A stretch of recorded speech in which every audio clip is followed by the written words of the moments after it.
You think I'll let you zone? Baka.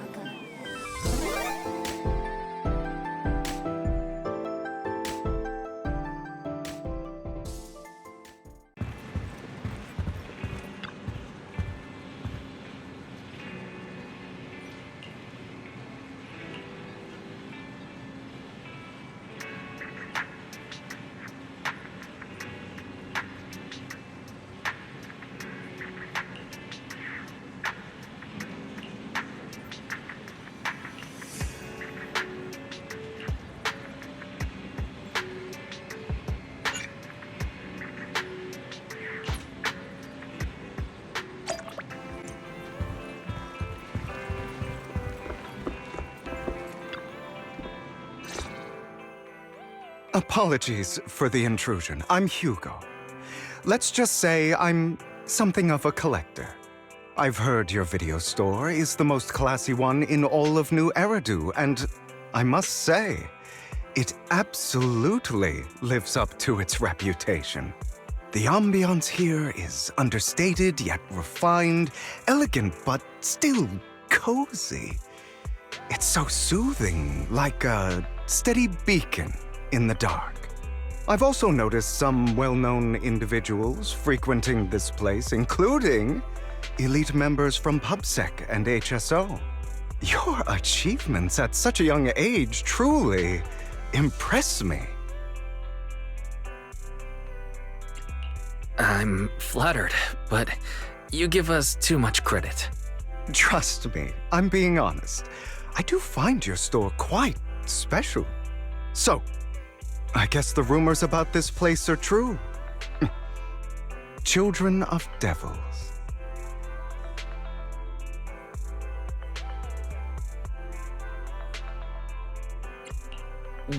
What are you talking about?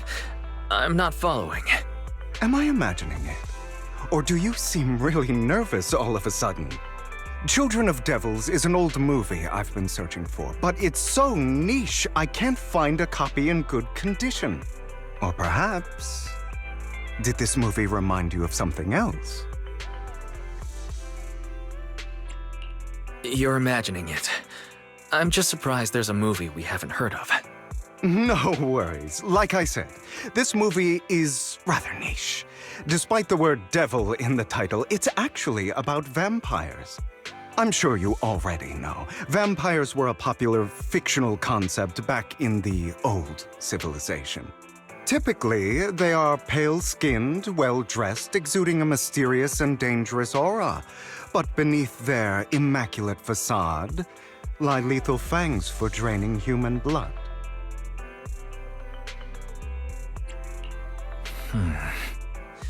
You kinda look like one.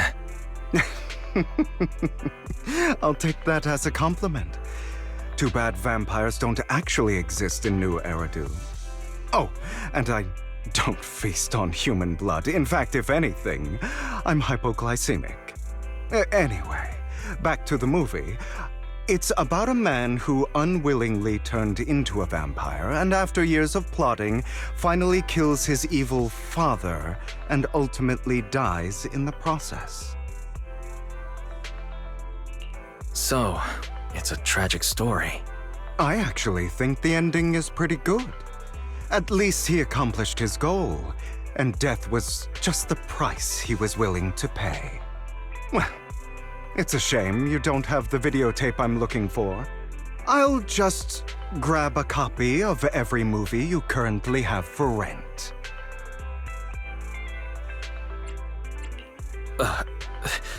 Thank you for your patronage. That's very generous of you. Just think of it as my thanks for chatting about the movie with me. Your store is like a collector's gem in itself. Please, consider my payments here as an investment in a collector's prized find. Your definition of a collectible is pretty broad, just as I'd expect from a collector. Because of my work, I happen to know some of New Eridu's upper echelon. Some even collect human organs. Just some rumors circling around. Hope I didn't spook you. No worries. I don't scare easily. I've seen my fair share of crazy stuff. Guess I was worried for nothing. With so many high-profile individuals visiting here, I'm sure you're well-connected and experienced in various fields. Speaking of which, there's a big industry auction coming up. They'll probably have lots of collectibles, maybe even rare videotapes not on the market. If you'd like to attend, just let me know. Oh, by the way, I saw a marketing event at Lumina Square. Looks like there's a raffle going on. Go check it out if you're interested. Maybe you'll stumble upon something exciting. Especially at a place so close to the upper class. After all, there are always secrets hiding behind the light. Well, thanks for today. I'll take my leave for now. Until next time, my precious friends.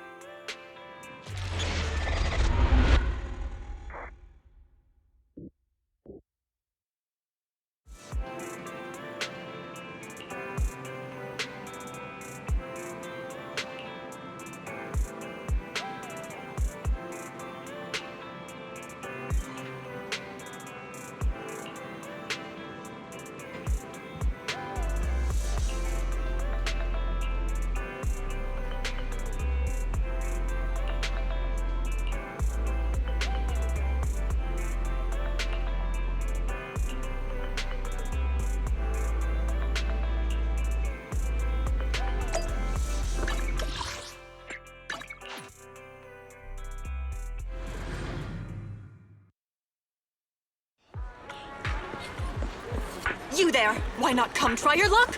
All sorts of prizes are waiting to be won!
This guy seems arrogant.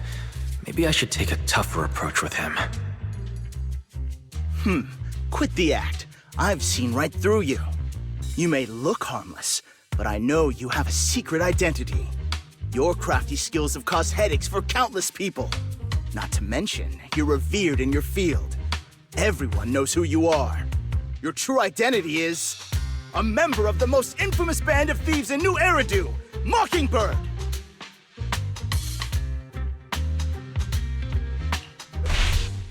You're right. I'm with Mockingbird. But that doesn't prove I stole from you, does it? Aha! You've admitted it yourself. I know you're joking, but it's probably unwise to validate an accusation like that. Forget it.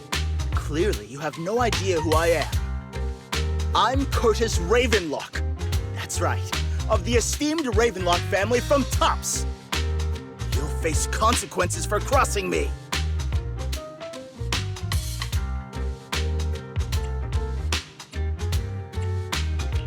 You're an esteemed member of Tops. Why join a raffle with us regular folks? Offense is the best defense. Seems like you've got that down. I'm only here because my family sponsored this event. I just joined the raffle for fun. It's not like I actually need the bunny. Anyway, you were the only one next to me when I lost my wallet. It has to be you. Just admit it!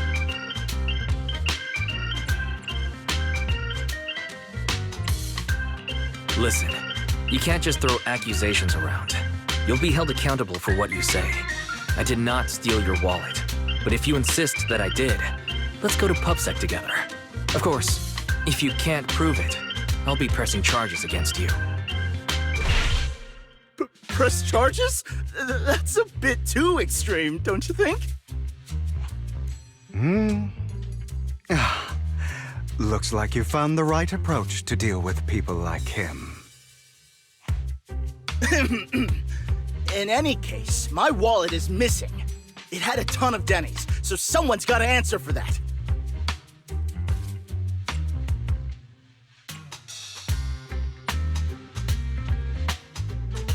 No one's responsible for your wallet except you. Let's be real. You're just trying to shift the blame. You! No one's ever dared to speak to me like that before. Clearly, your accusation is baseless, Mr. Ravenlock. Your outfit, while elegant, shows unironed creases and noticeable signs of wear. You've likely worn it for a long time. Plus, the wet ink on your cuffs suggests that you rushed straight here from your workplace. Likely so you wouldn't miss today's raffle. All in all, it's clear you're not well off and quite careless. Chances are you lost your wallet yourself, and it probably didn't hold much cash. Is that why you jumped to accuse others? Hoping to leverage your family name to make a quick Denny? That's utter nonsense! Regardless, you owe this person an apology. Damn it! You'll regret this. Just you wait! I really hate it when innocent people are wrongfully accused. But it's all over now. I hope it didn't ruin your mood.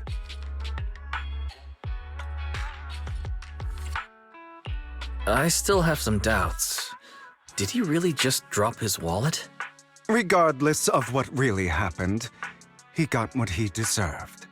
He should have known what would happen the moment he falsely accused you. People like that should have a taste of their own medicine. That sounds fair to me. Unfortunately, we don't usually see such fairness in our world, do we? That's why sometimes I don't mind resorting to unconventional methods to right the wrongs. You seem to be implying something. Don't tell me... A good movie never spoils its ending. But feel free to speculate. Anyway, it was nice running into you. Please, accept this raffle ticket to mark the occasion. May it keep you away from shady people and situations and bring you good fortune.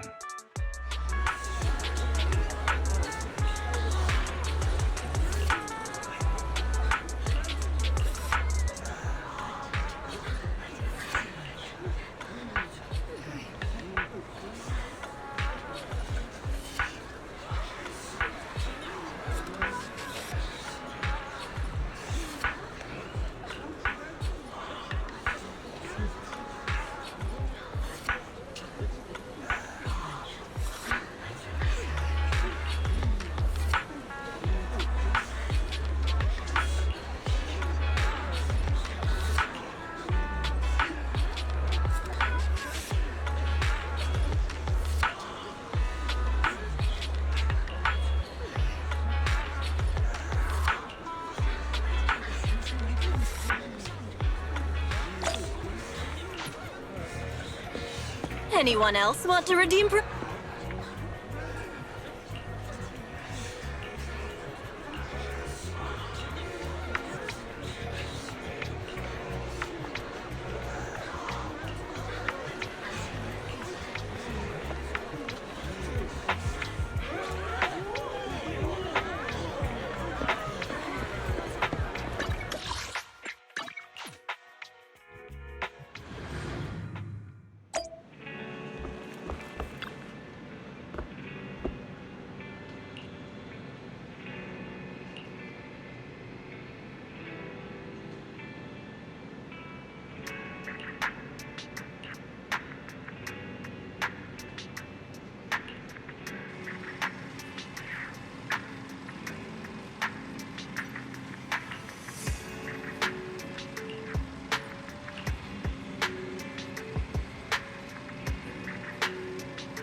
They're here with me now, sir.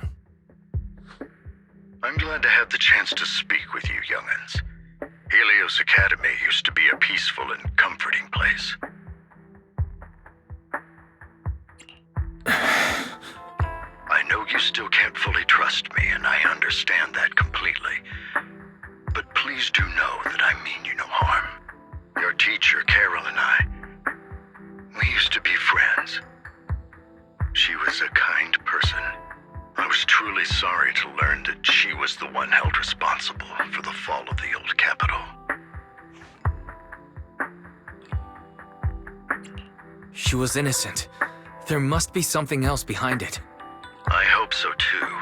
It's just that the fall of the old capital still weighs heavily on us all.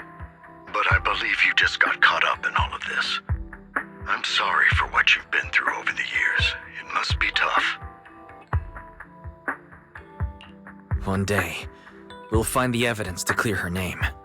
Then I sincerely wish you success. The real reason I reached out to you is to tell you something very important. Something about your eyes. I stumbled upon some of the data Carol left behind. She spent much of her time studying ways to minimize the side effects of your eye implants. Teacher. She was always looking out for us. Yes, which is why I believe this was her final wish. As her friend, I want to see it through. Simply put, your eye implants are directly linked to your brain, and their functionality depends on your body's limits. As a result, the HDD system takes up a part of your body's capacity. This leads to certain issues, the most notable being that it suppresses your innate ether aptitude. I brought in a team of specialists to analyze Carol's data samples, and after some effort, they created a plan to upgrade the HDD system. After the upgrade, the HDD system will operate with significantly reduced power consumption, allowing for a substantial boost in your ether aptitude, or rather, a restoration to its original level. Do you mean that once the HDD upgrade is done, we'll be able to enter the hollows ourselves without EOS? Exactly. You'll likely experience some discomfort at first, but you'll get used to it over time. I'll have the specialists from Marcel Group continue monitoring your physical condition to reduce the burden on your body and help restore your ether aptitude more effectively. You're actually sharing such advanced technology with us? Thank you. No need to thank me. If anything, you should thank Carol. Furthermore, from what I've learned, the power within your eyes goes far beyond this. That's why I waited until now to tell you. Perhaps the power within you could affect all of New Eridu. But you must understand, power is a double-edged sword. It can be used against enemies or allies.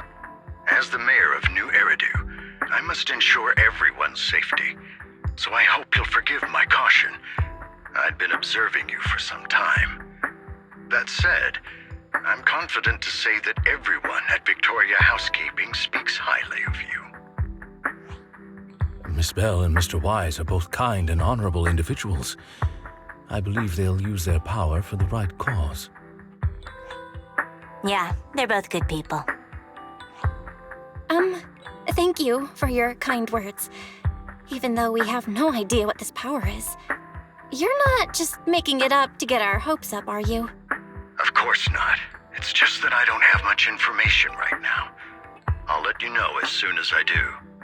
Well then, I'll let Lyacon assist you with upgrading the HDD system. Rest assured he'll guide you through everything. You should be able to follow him with your knowledge. If you would follow me.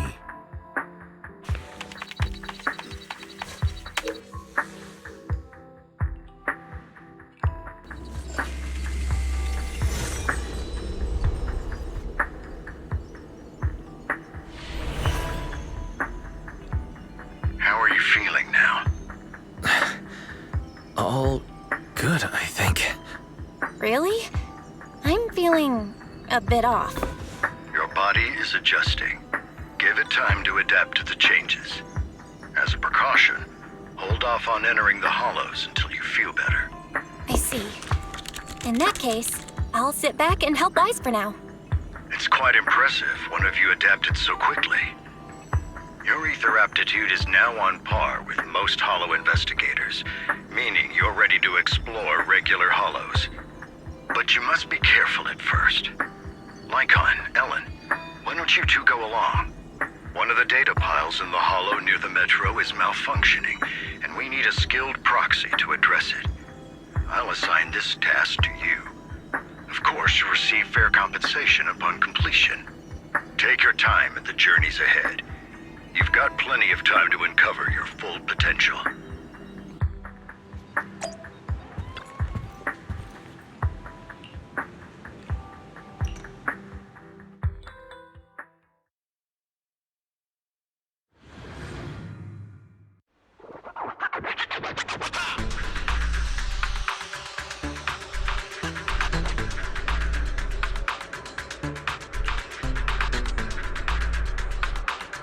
Master Proxy, the data pile that the mayor mentioned is in this direction.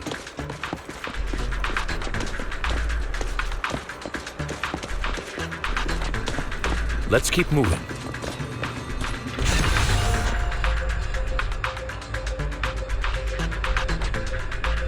The data pile that the mayor mentioned is near that garage ahead.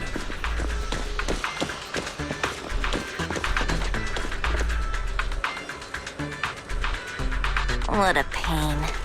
There's nowhere else to go.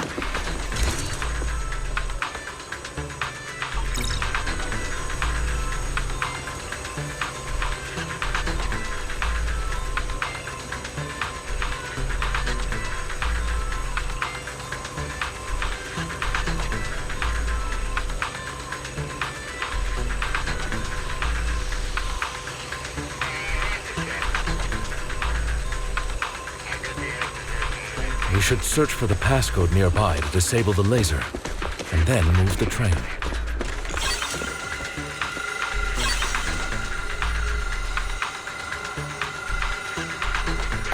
I get it now. We should be able to...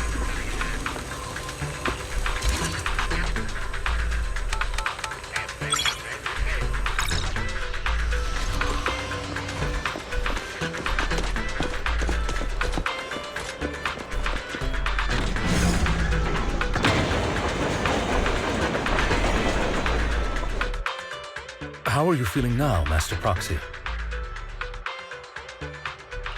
Fantastic. Never been better. I'm relieved to hear it. If you feel any discomfort, please, let us know at once. Yeah, I'll carry you on my back if needed. Well, that won't be necessary. You've always had a sharp mind, and now you've got the muscles to match. Thanks for the compliment. Oh, I was just thinking. When will you pick up some fighting skills? If you can fight, you could handle things in the Hollow all on your own. That'd be pretty neat.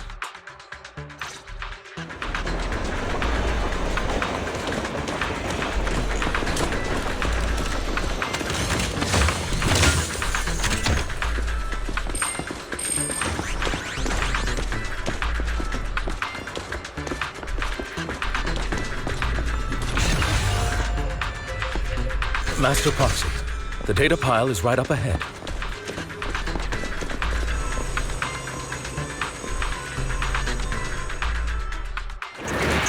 Worry not, Master Proxy.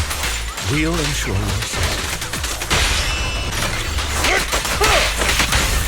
Thank you. Sorry. I still need you guys to protect me. Seems like I'll need to work harder.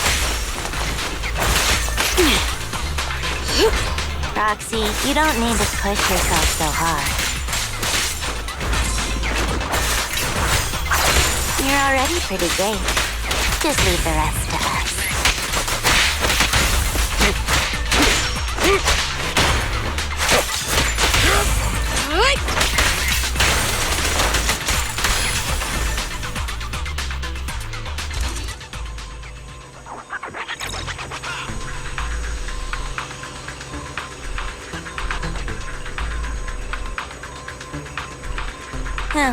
It's another passcode. We should be able to find the passcode nearby. Let's keep an eye out for it.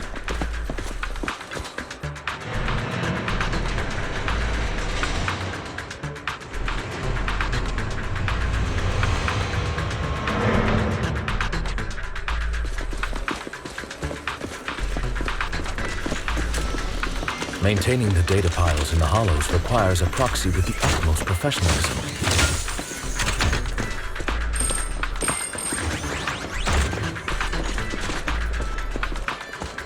It is Victoria Housekeeping's honor to maintain a professional relationship with an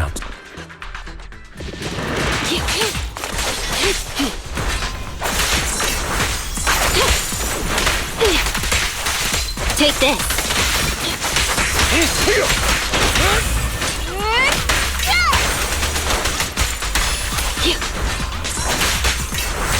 Weak spot.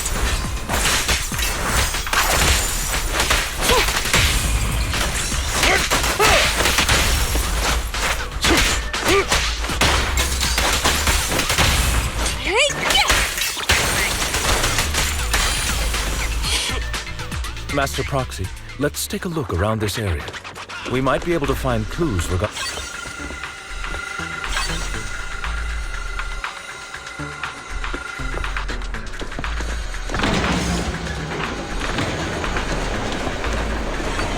Proxy's news seemed more fluid in that last battle. Master Proxy, this should be the second passcode.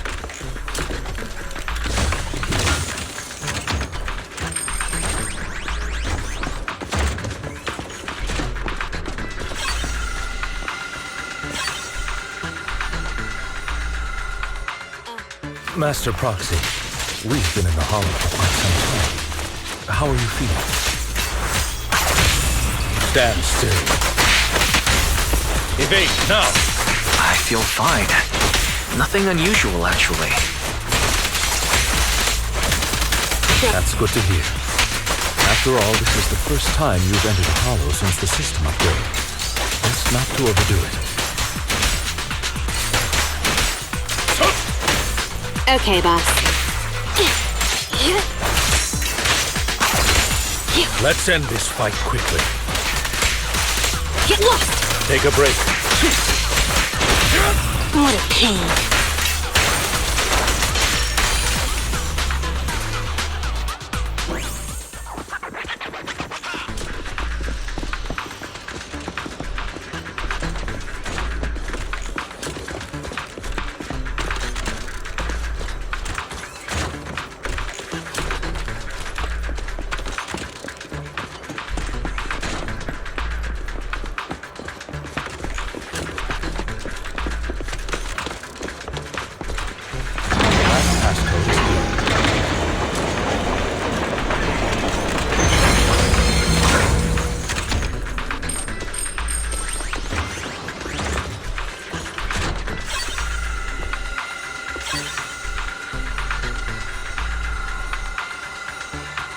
All right, that's all of them. Let us return and open...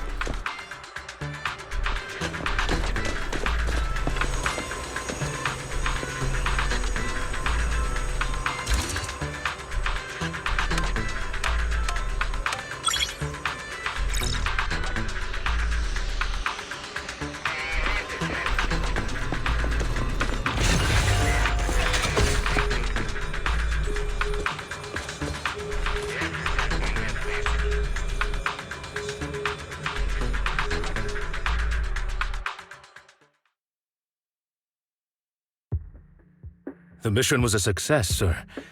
Master Phaethon's performance was outstanding. Excellent. You truly are exceptional. I'll be frank. I contacted you because I need your expertise for an important task. I'd like you to participate in an auction and help me secure an item up for bid. Hold on. Is it the same auction I heard about? The one with all the high-profile attendees? Yes, that's the one. I knew asking you was the right choice.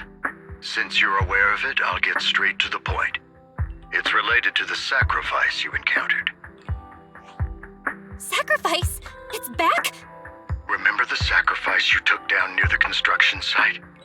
Public security did some research after retrieving it. It turns out it can maintain its form outside the hollow and carries human genes. Within it, we extracted a mysterious core. This core possesses the same inexplicable power as the sacrifice, allowing it to exist without relying on ether. However, the core was recently stolen from the most secure lab in New Eridu. We suspect this is an inside job rather than an external theft. We searched extensively without success, until I saw the auction flyer. The core has been concealed within an auction item. So you want us to bid on it at the auction. But why us? The power of the sacrifice is highly volatile and destructive. We must keep it confidential, at least for now. And I, as mayor, am not suited to participate in the auction myself. Plus, I'm running checks on my inner circle due to the theft. Frankly, there aren't many people I can trust. Don't worry, the funds are covered, and Victoria Housekeeping will be assisting you. Of course, this hinges on one condition: your willingness to aid me. All right, we'll give it a shot. Thank you very much. I knew that I could rely on you. The only hurdle now is the invitation. It's exclusive to Tops, so obtaining one might take some time. I'll handle that promptly. I'll leave the rest in your capable hands. You seem a bit puzzled, Master Proxy.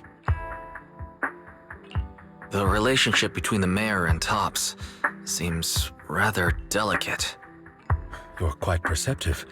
As you know, the roots of New Eridu's governance lie with the Mayflowers, while Tops is a conglomerate of companies. Power and profit often lay the foundation for conflicts, which is why securing invitations could be tricky for us. Things would be much easier if Tops weren't so involved. But worry not, Master Proxy. It may take some time, but we will overcome these obstacles. Now, if you've no further need of me, I'll take my leave. Have a good day.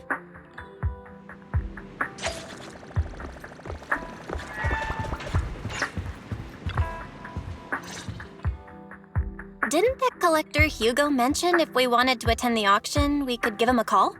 But he didn't leave us his contact information. Odd, right? If he wanted us to contact him, why not leave a number? Did he just forget? Maybe he did leave us his contact, but we missed it. Come to think of it, Hugo did leave us a raffle ticket and said something weird. He said something cringy like, "There are always secrets hiding behind the light." Wait, don't tell me. I get it now. This guy watches way too many detective movies.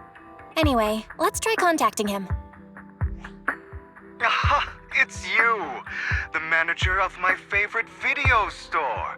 Glad you've cracked my little puzzle. I've been waiting for you to contact me. I was worried I might have left a bad impression. Actually, I have a favor to ask. About the auction you mentioned. Could you secure 2 invitations for us? Ah, so you'd like to attend the auction? I'd love to assist, but unfortunately, I have some tasks at hand. But if you two can help me with my current task, I should be able to find time to get the invitations you need. What kind of task? Is it something I can handle?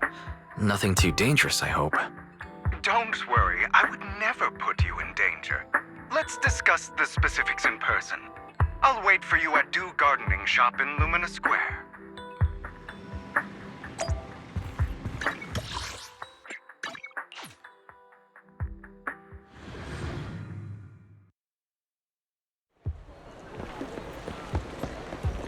You've arrived, my friend. Punctual as always.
Another waste of my precious time.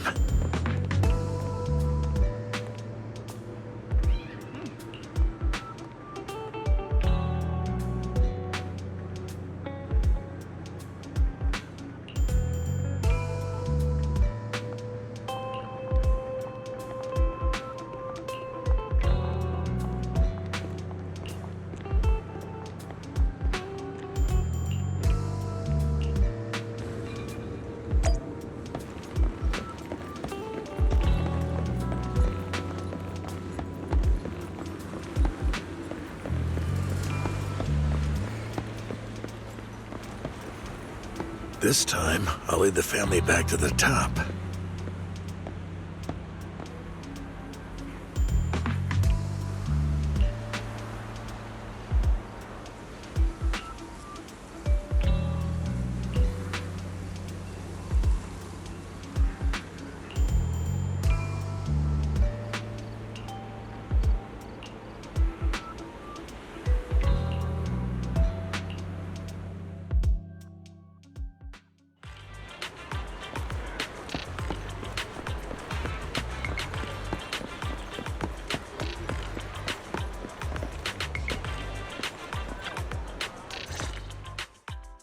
Good day, Manager. Wonderful to see you again.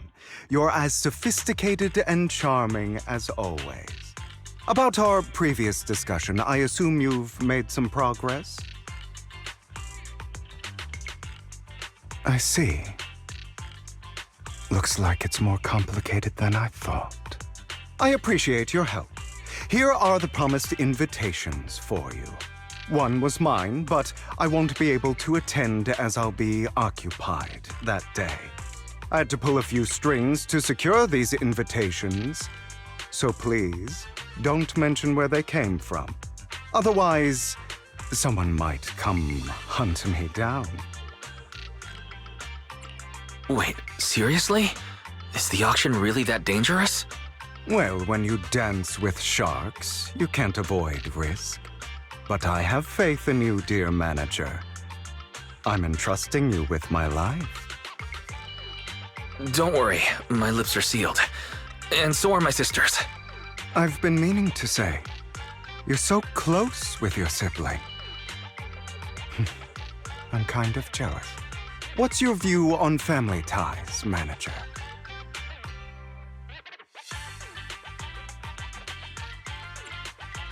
It's a bond you have to maintain carefully. Even as family, we might not fully know each other. For example, our... someone who was like a mother to us, loved us deeply, but also kept many things from us. Mother. Huh. For me, that word only brings fear, pain, and hatred. I once had a half-sister. Different mothers.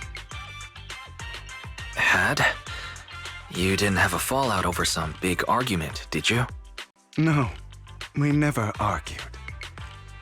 I would like to try, but it's too late. She's been gone so long. I can barely remember her face. I'm sorry. I didn't realize it was a sensitive topic. My condolences. It's okay. I brought it up first, and it was ages ago. Anyway, back to what we were saying. It's highly likely that Hartman will be at the auction as well. As you know, while he's the rightful heir to the Ravenlock family, he keeps many secrets. Should you cross paths with him in the future, be cautious. He's sitting up on his high horse looking down on everyone else, and he'll do whatever it takes to get more power. I hope these upper-class people eventually face the punishment they deserve. Too bad the scales of fate lean one way or another, unless someone steps in to tip them back. I digress. That's all for today. I have some errands to attend to, so I'll take my leave. Have fun at the auction.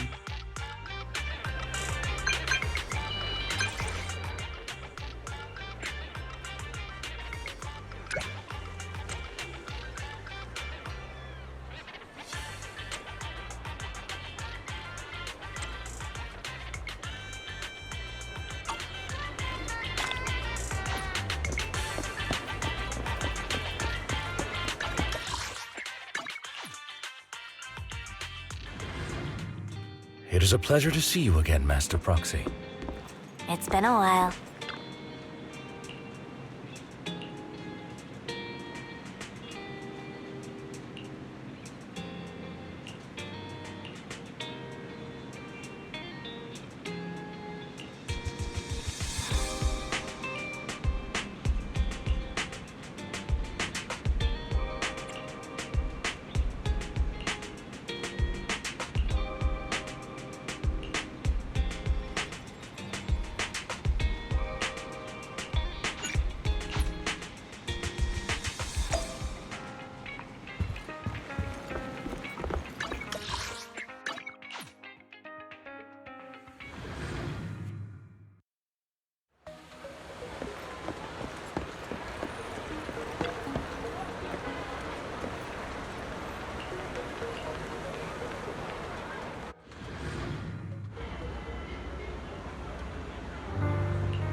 Lies, deception, betrayal. I see swirling mist, shrouding the truth in a deep, enigmatic haze. Found you. Chosen one.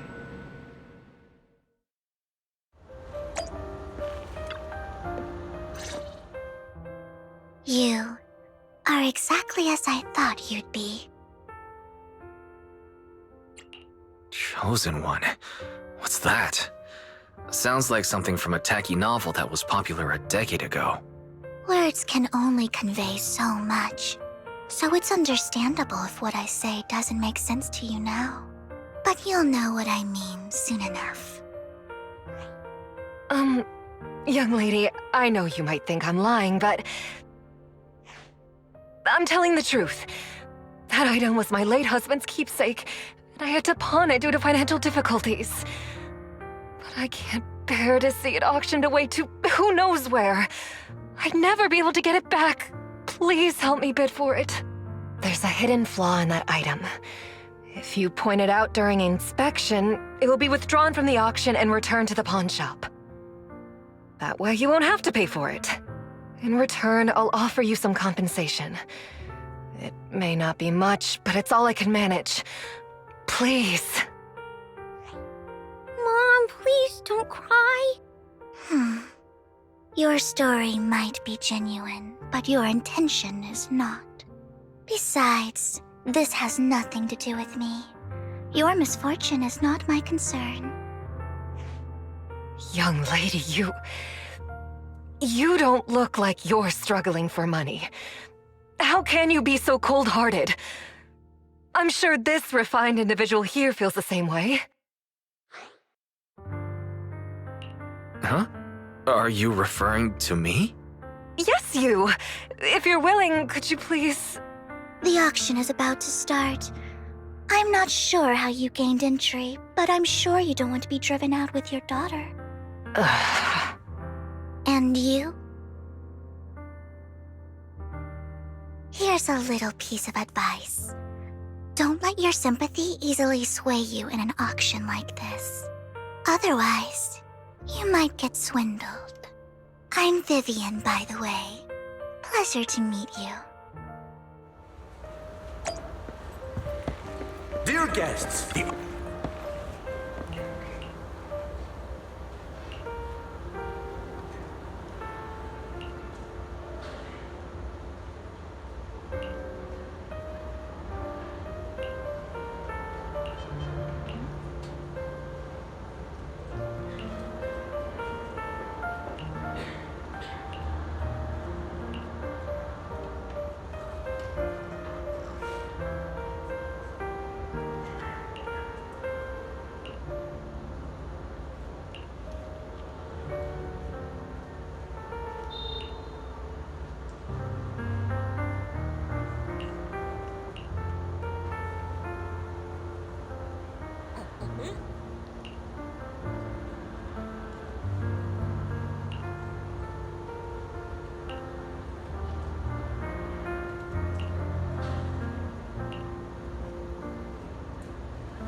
He may be from the Ravenlock family, but he's been entering the lottery in secret. His financial situation might not be too great right now. Ugh, what rotten luck. I didn't expect to see you here. I won't back down this time.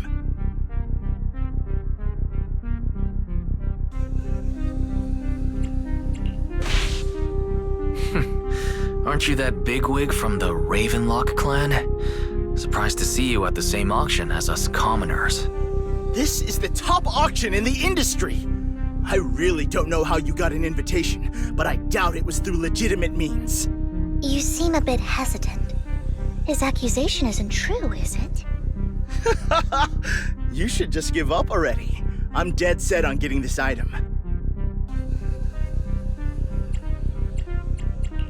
Good luck to you. Host, I increase my bid by 20%. Where could you have gotten so many Denny's? A solid move, but perhaps a bit too costly for me. Okay. Let's not rush into inflating the price. Seems like it's just the two of us interested in the item. Why don't we discuss this in private first?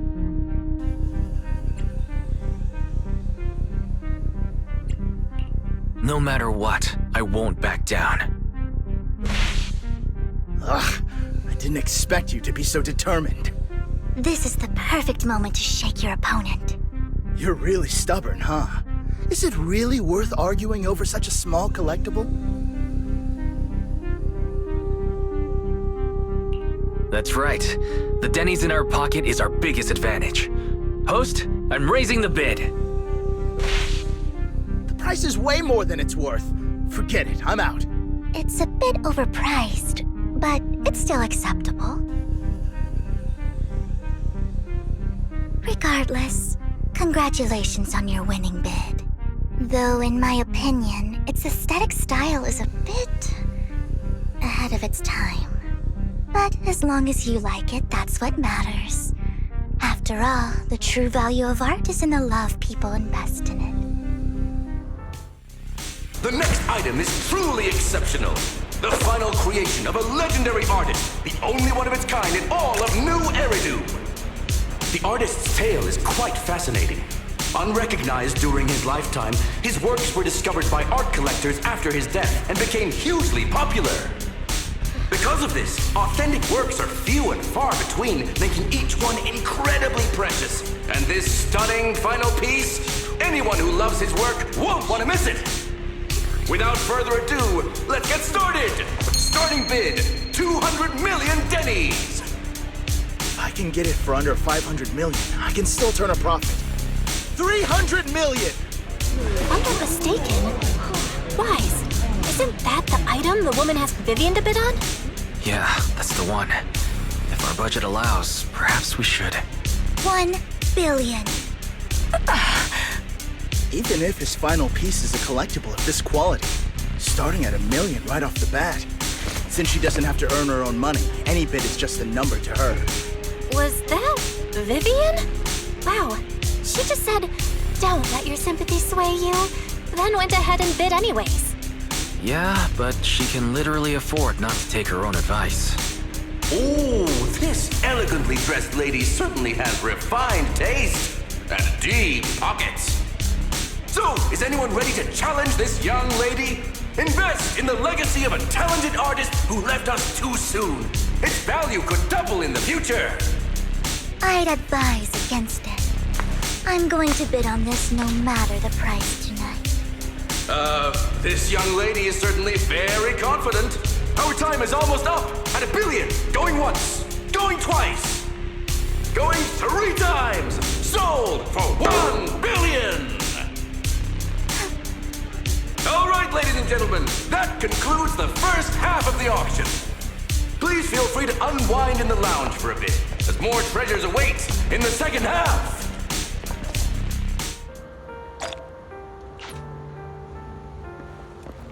The coffee here is... drink. You have a strange look on your face. Despite her ruthless exterior, she's actually quite kind-hearted. Though you wouldn't dare think that, would you? How did you know? Looks like I hit the mark. Just to clarify, I didn't assist that woman out of kindness, nor do I plan on giving up the item I just purchased, because it's nothing more than a common scam. A scam? So you're saying that woman is a fraudster? They'll tell you a tragic story, begging you to help bid on a collectible at a high price. They promise a reward and guarantee the item will be withdrawn from the auction, so you think you won't have to pay anything. But the reality is, once you bid, the deal is done.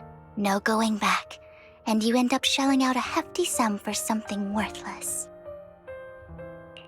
So why did you still bid on the item? I really enjoyed the story of that legendary artist. Art at its essence sells stories, doesn't it? I'm willing to pay the price for the stories I choose. That's another lie. Looks like you believed me. I didn't really believe you. Let me give you another piece of advice. Appearances can be deceiving. People often mask their true intentions.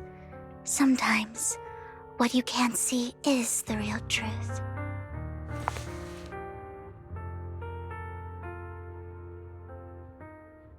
I hope next time you'll accept my invitation, and not that of these pretenders.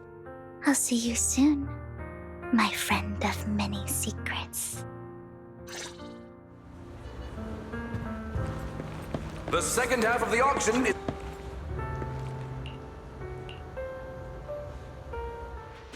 Ladies and gentlemen, welcome back! Up next in our auction is tonight's showpiece, the one-of-a-kind Robe of Heroes! Legend has it that, long ago, this was a garment that only a hero could wear. What's truly fascinating is the unique gem embedded in the collar of this robe. It's unlike any gem I've ever seen. Almost magical. Wise, that gem's probably what we're looking for. Such an important item, yet it's just there on a piece of clothing, completely unprotected. How gaudy. This auction sure is busy. There's people of all sorts, whether they belong or not. Robe of Heroes. What a tacky name. Nonetheless, I'll secure it. In the name of the Ravenlock family. Yes, I see it. Seems authentic. Of course, I'll keep an eye on it. I didn't expect this to drag on so long. I believe there is no meaning in continuing this senseless bidding war. Frankly, wasting time irks me more than squandering money. So, my friend, let's cut to the chase. What did you have in mind? This man is pretty shrewd. Maybe I should match his energy.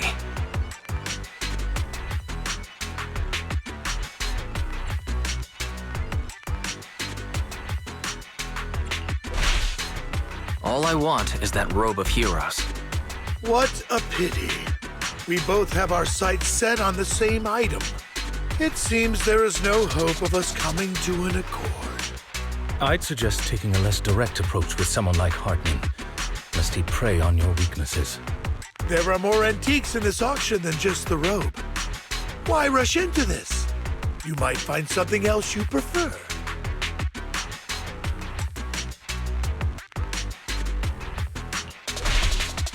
I'm not a collector, so I'm not into antiques. That robe... In that case, how about we strike a deal? All I want is that gem.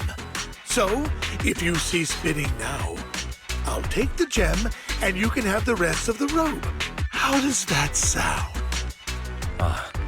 He called our bluff. The Ravenlock family always gets what they desire. If you have any doubts, feel free to ask around.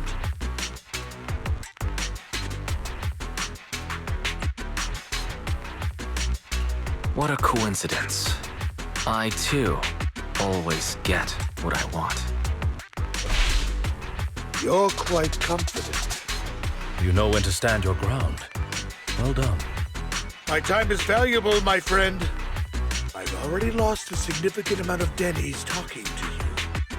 If I offer you a token of appreciation, let's say a hefty sum of Denny's, would you consider backing out of this bid?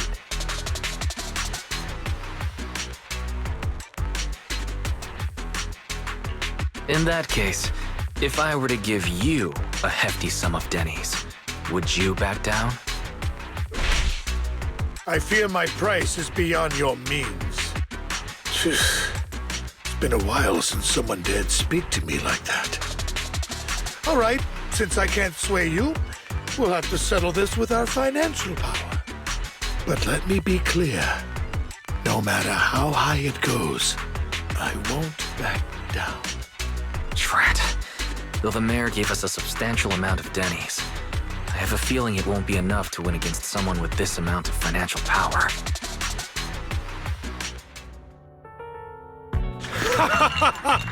Thank you, everyone. It appears I'm the final winner of this auction after all. Well, I'll be taking this masterpiece with me. Of course. I must extend my sincere gratitude to all of you. Damn it, we almost won! Ugh, Denny grabbing jerks. I got a message from Hugo. He wants us to... look up? What happened? Why'd the lights go out?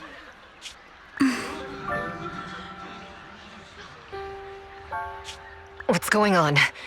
The power went out? Mommy! I'm scared! Ladies and gentlemen, welcome to tonight's auction. My apologies for the long and dreary opening. Losers always have a lot to say. That guy looks familiar. Is that... What are you all standing around for? Someone deal with this intruder! How uncouth. I'm simply here to reclaim what's rightfully mine. You! When did you? Well then, tonight's show is coming to an end. I wish you all a lovely evening. Yours truly, Mockingbird. After him! Catch that thief or forget about getting paid tonight! I can't... Forgive me, Master Proxy, but that... Mockingbird and I have... history. You might find it surprising, but I know him too. You do? I see. So that's how you know him. Years ago, we founded Mockingbird, the Phantom Thieves Syndicate. Things started off well. We were young, with naive ideals and lofty goals, and we pursued what we thought was right. But one night, that all changed. There may have been signs of what was to come, but no one noticed them at the time, or perhaps we chose to ignore them. Eventually, I left Mockingbird and accepted the olive branch extended by the mayor. The separation was, shall we say, less than amicable. And my dearest friend became my sworn enemy. Master Proxy, if I may ask, what do you think of Hugo?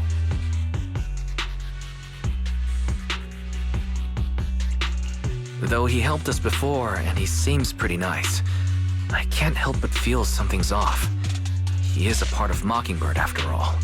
Mockingbird has changed from how we envisioned it. And Hugo, too, No, it's nothing. In any case, he's very dangerous. I'm still unsure of his intentions, but we cannot risk letting him have the sacrifice core. Based on my past experiences, I can likely predict the route he'll take to evade his pursuers and escape. However, this path lies within the Hollow. Master Proxy, can you... Let's head straight there. I'm feeling pretty strong right now. Very well. Please, follow me then.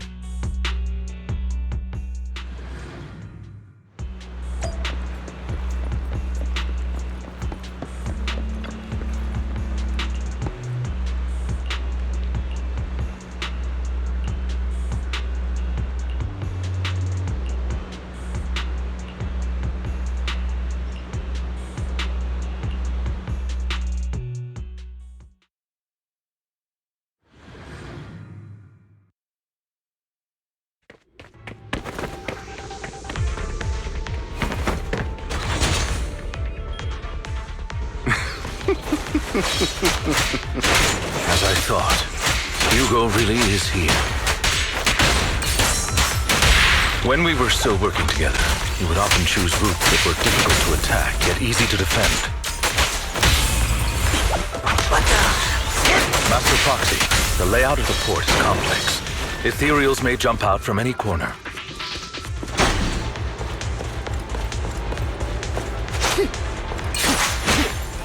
Do be extra careful.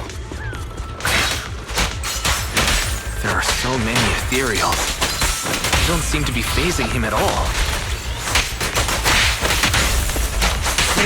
Take this.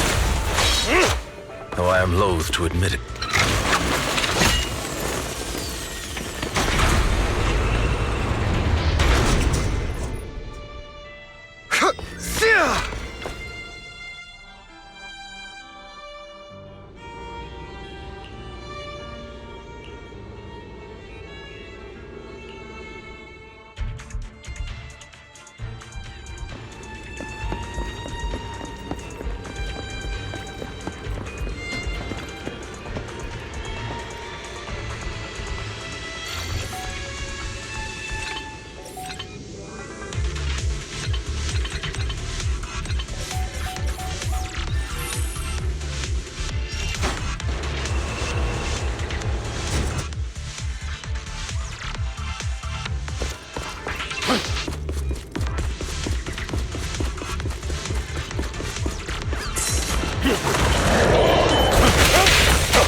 Careful, or you'll get hurt.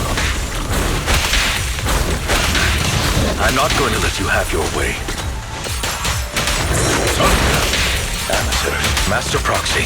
That's one of Hugo's weapons. Make sure to avoid it. Stand still. It may look like a coin, but it's actually a dart. It is extremely familiar with this place. Master Proxy, dragging this out will only be to our disadvantage. Let's proceed through here post-haste.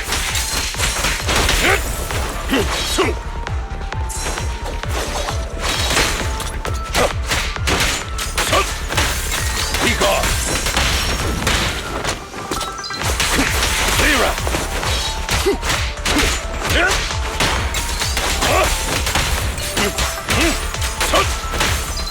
Be gone! Stay calm now. The mechanism here isn't damaged. It's still functioning normally.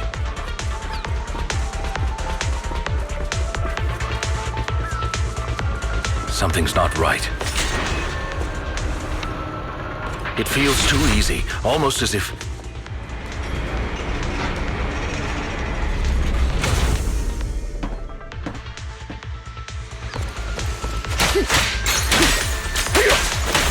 Evade, now! Stand still.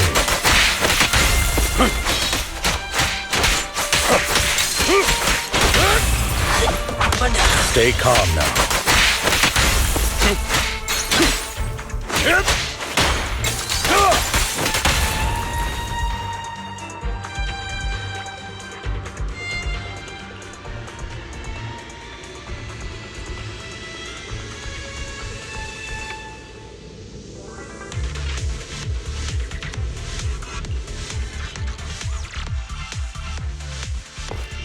This must be the right way. Not to worry, Master Proxy. We'll be able to catch up to him soon.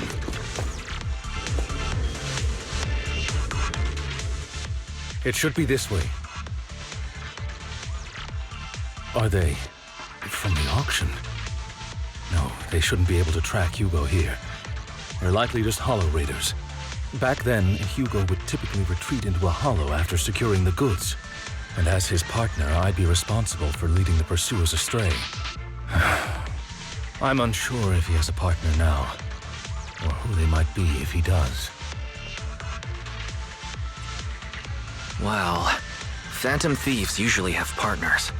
I assume he must have recruited a new one by now. True. That could make things trickier, as he may have passed the core to his partner. Regardless, Master Proxy, let's steer clear of those Hollow Raiders for now. Although I'm confident in my ability to defeat them, a clash here might delay us and jeopardize your safety. Our main focus now is locating Hugo and retrieving the gem.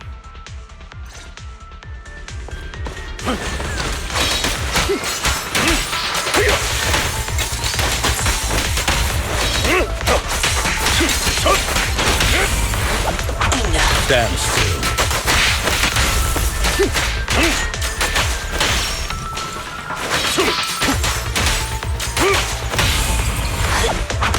Stay calm now.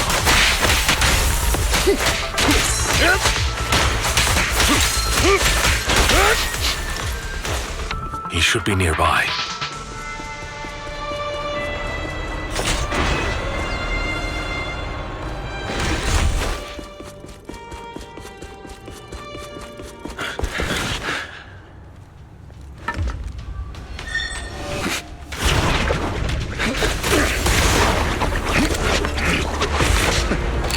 Long time no see, traitor.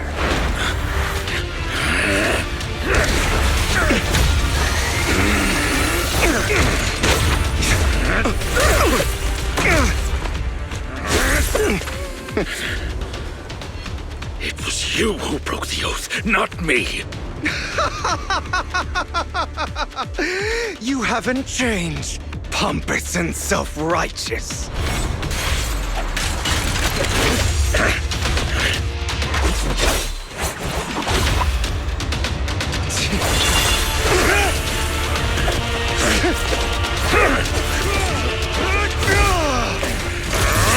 You're beyond reason! Both of you, enough already!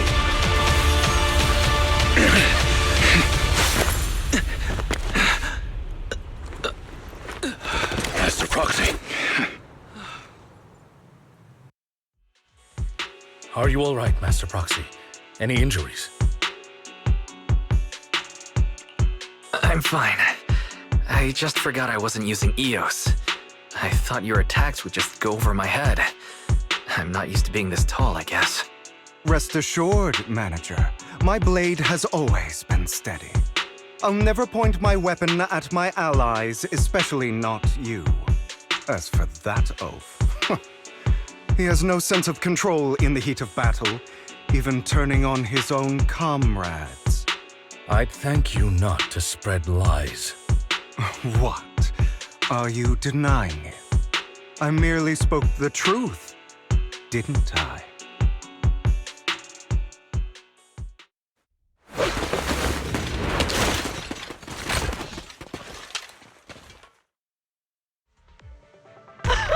Thought we were in for a tough day, but it seems we struck gold in the end.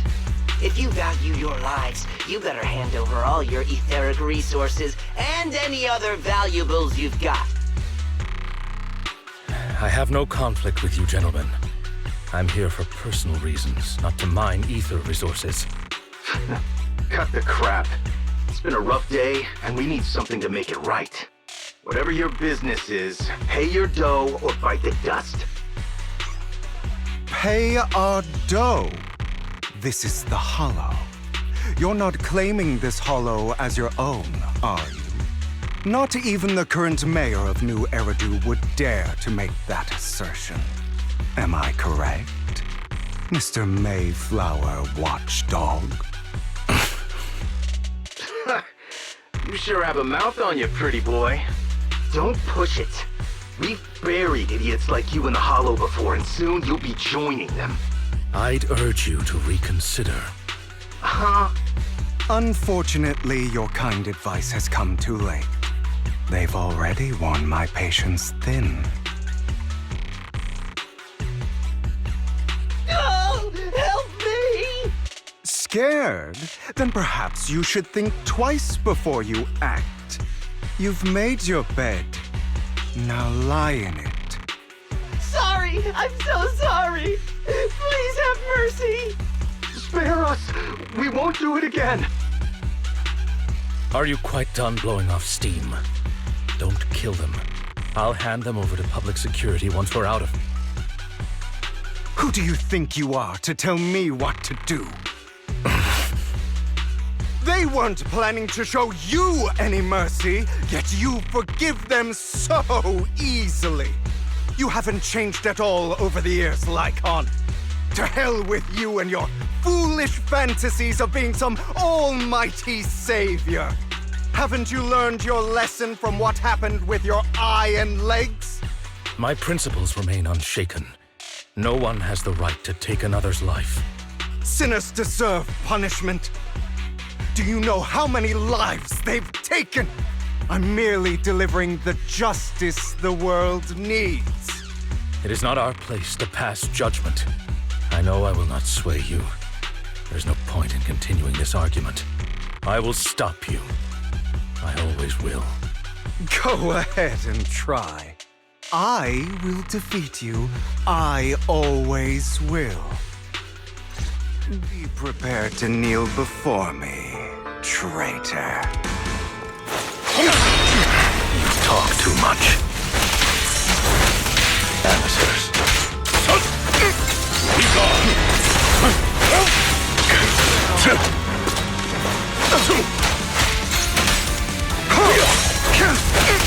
Amateurs. Take this.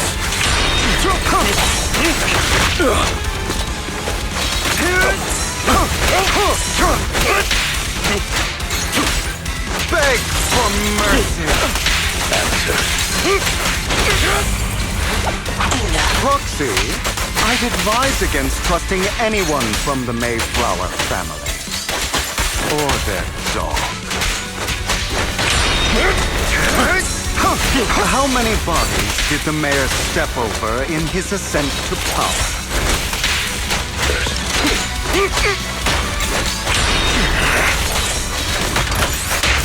I'll eliminate any of them! Do you two have to fight? My apologies, dear manager, but I'm itching to teach him a lesson. Shut up! Stay calm.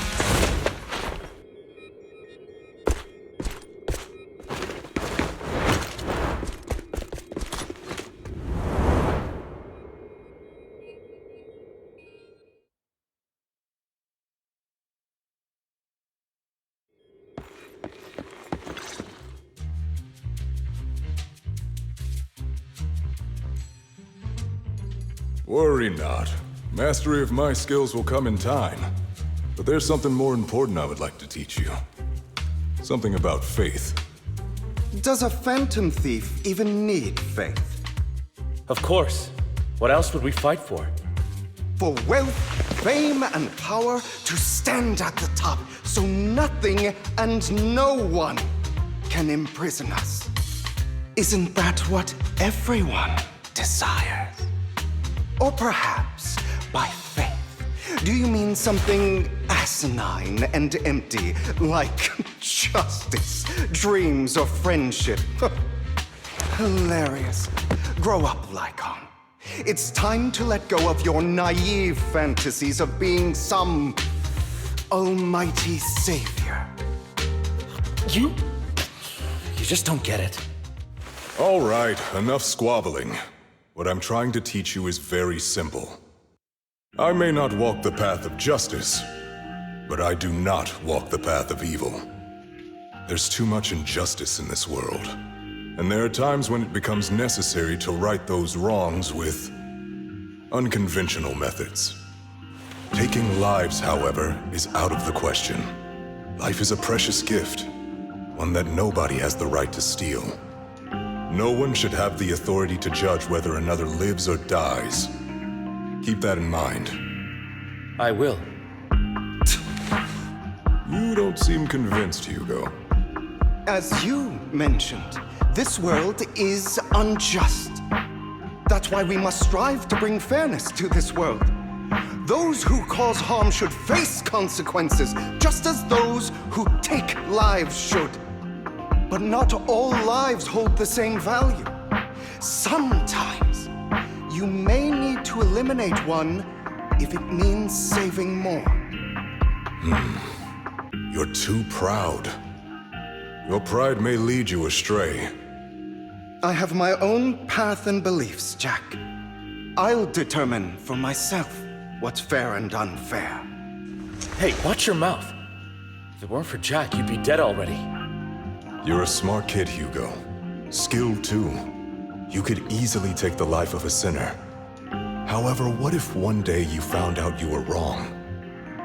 What if that so-called sinner were innocent?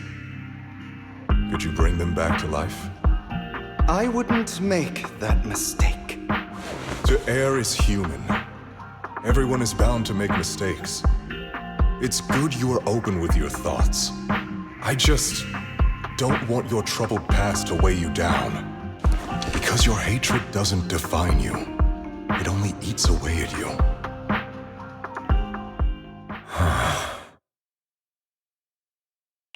Are you okay, Lyacon? You've been quiet for a while. My apologies, Master Proxy. I was just reminded of some past memories. Before Hugo and I founded Mockingbird, we had a mentor, Jack. He took us under his wing when we were in dire straits, imparting his skills and life lessons. But Hugo didn't agree with his viewpoints. Perhaps our paths were always fated to diverge. I've been curious for a while now. What caused you two to split? Mockingbird faced numerous triumphs, but also setbacks. And one of them was a disastrous one. Hugo. You... Was this you? All this? So what if it was? Have you gone crazy? Have you been planning this all along? You'd bury all these lives in the name of vengeance? They deserve to die. Especially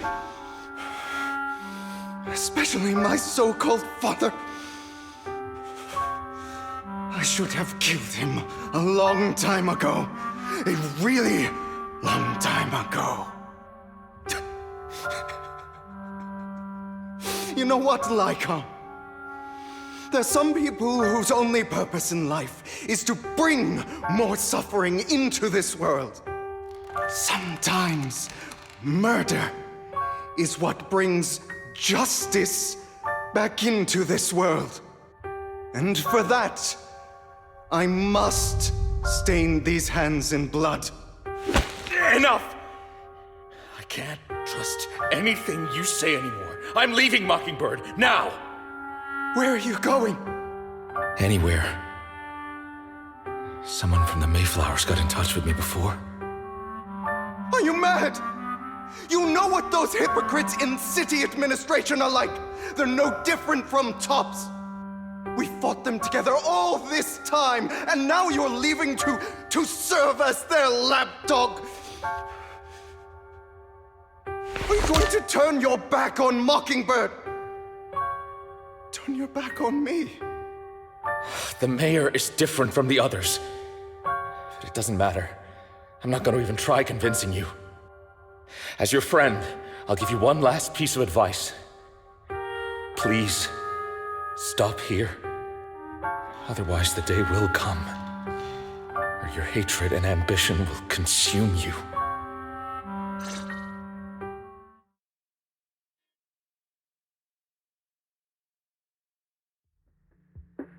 My apologies, Master Proxy, that you had to hear such an unpleasant tale. Hugo came from a powerful family, and his relationship with them was always strained, especially with his own father. So much so that Hugo wanted to personally put an end to him. After shouldering a mountain of injustice, Hugo ran away from home. That's when Jack and I met him. And that setback that Mockingbird suffered turned out to be intimately connected to his family. I had thought it was just a normal mission, when in fact he was plotting revenge. He took advantage of me and everyone else there.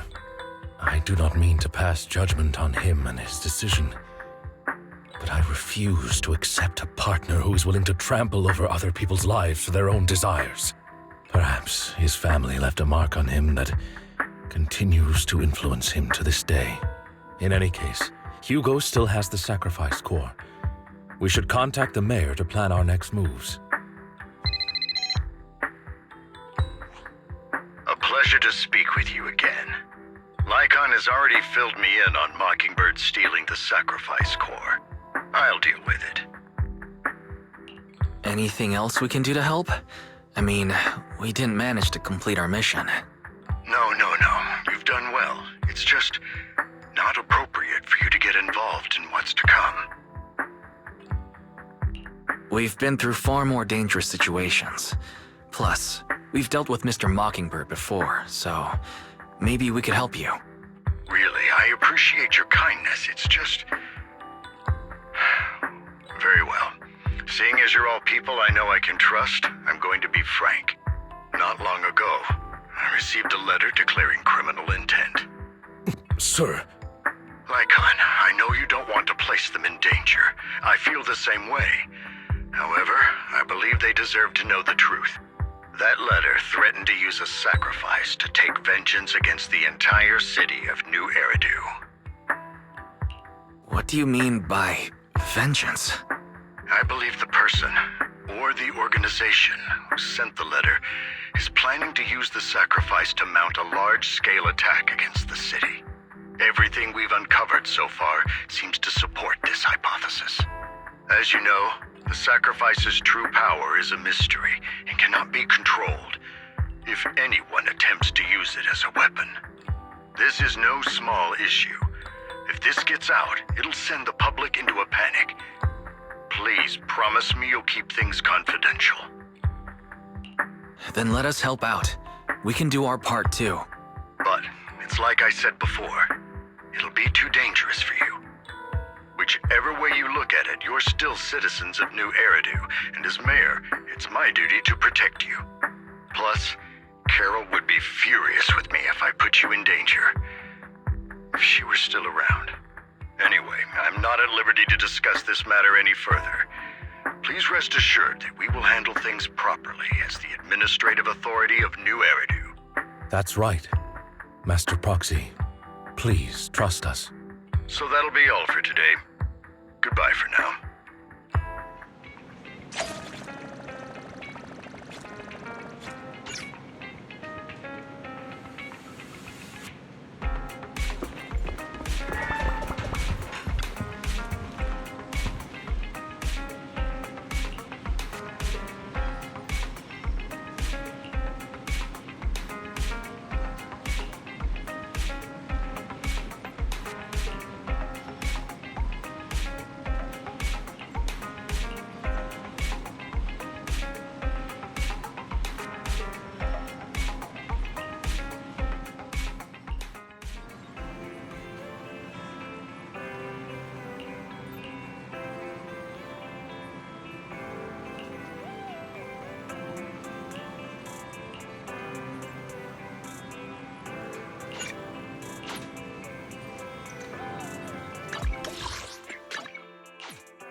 I'll have to work overtime to finish this mission report. You're here!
Today's training.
All right, let's get started. I'm probably not getting out of this hollow, but at least this tape recorder still works. Let's say these are my last words. I gave away my anti-corruption equipment to save those civilians, so I'm not in good shape. Unfortunately, we came up against a horde of ethereals right after that. I rushed over to fight them off and tried to save the civilians, but in the thick of all the fighting, I turned back and realized that I was somehow alone. Nobody was behind me. Luckily, I managed to defeat the ethereals, but the wounds and corruption I sustained in doing so should be fatal. I don't mean to cast the blame at all here, and if any of my colleagues ever pick up this cassette, I hope that nobody is ever held accountable. It's just human nature. It's normal. I just have a few regrets. Oh, what's that over there?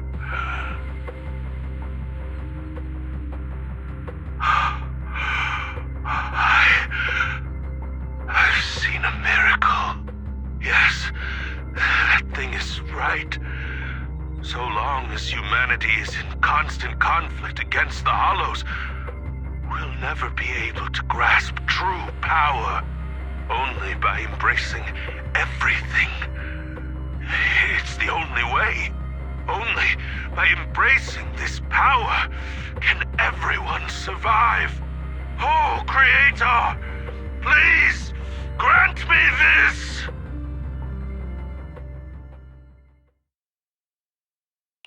Are you okay, Julian? Don't be so down. Thanks. I'm okay. It's just, even though we had our suspicions, now that everything is out in the open, I can't help but feel a little... Well, at least now I know the reason why he changed. What did Bringer see during the recording? Whatever it was, he called it a miracle. I saw the mission report from that incident. Bringer emerged from the Hollow unscathed, completely free from injury or corruption. Plus, I remember him rescuing a few civilians and walking out of the Hollow together with them. But if that's the case, then it's at odds with the audio we heard. Which one is the true version of events? It's possible that both are true. Like if Bringer actually met a real god that completely healed his body and helped him save the others. And that's why his mood changed so much. Why he started believing the Exaltists. Because he witnessed a miracle. That sounds like a reasonable speculation at this point. But it still exceeds the limits of what we know. In any case, it's a clue that ultimately points to the Exaltists. I'll keep pulling this thread and see where it leads.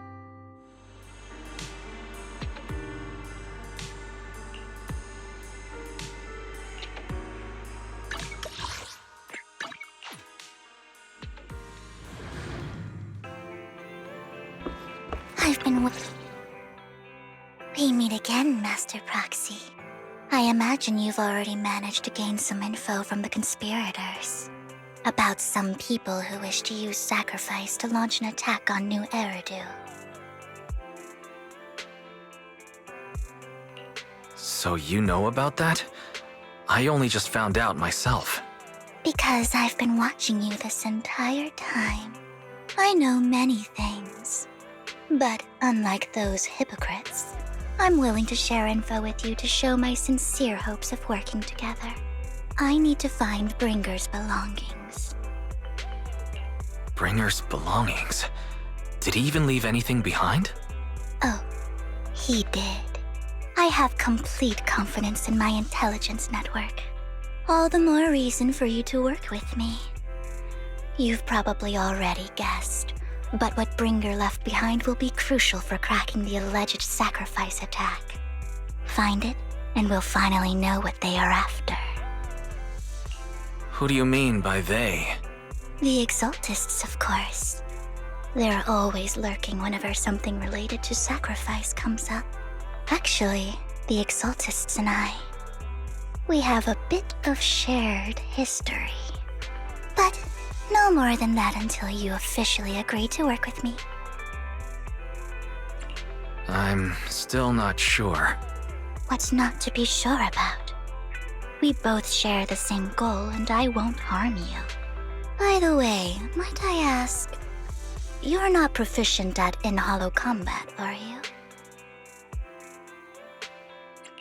Well, you know, I'm a proxy after all. As I expected. Not to worry. You're an invaluable proxy. All I require is for you to guide me. I mean, not even my darling Lord Phaethon can fight in the hollows. Hang on. What did you just say? Your darling Lord Phaethon? That's right. The best proxy in all of New Eridu. Lord Phaethon. Don't tell me you don't like him. You might not believe this, but I'm actually Phaethon. You're an outstanding proxy, that's true. But Lord Phaethon's a cut above. No one could ever replace Lord Phaethon. But I know how you feel.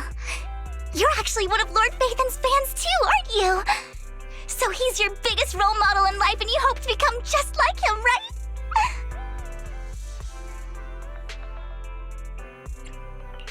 How should I put this?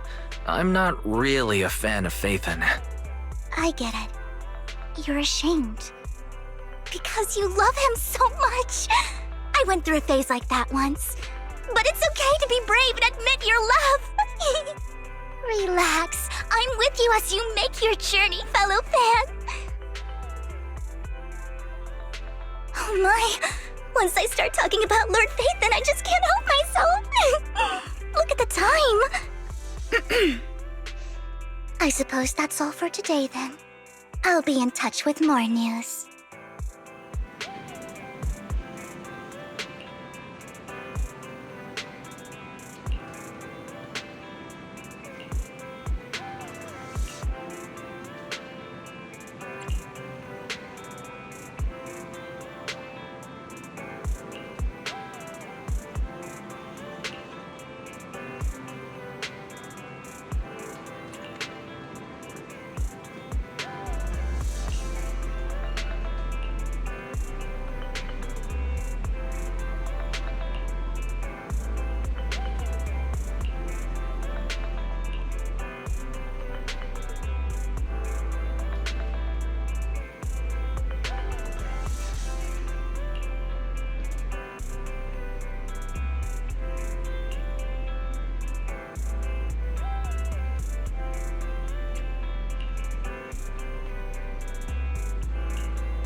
Proxy, you're here too. I didn't expect to run into you here. What are you two doing here?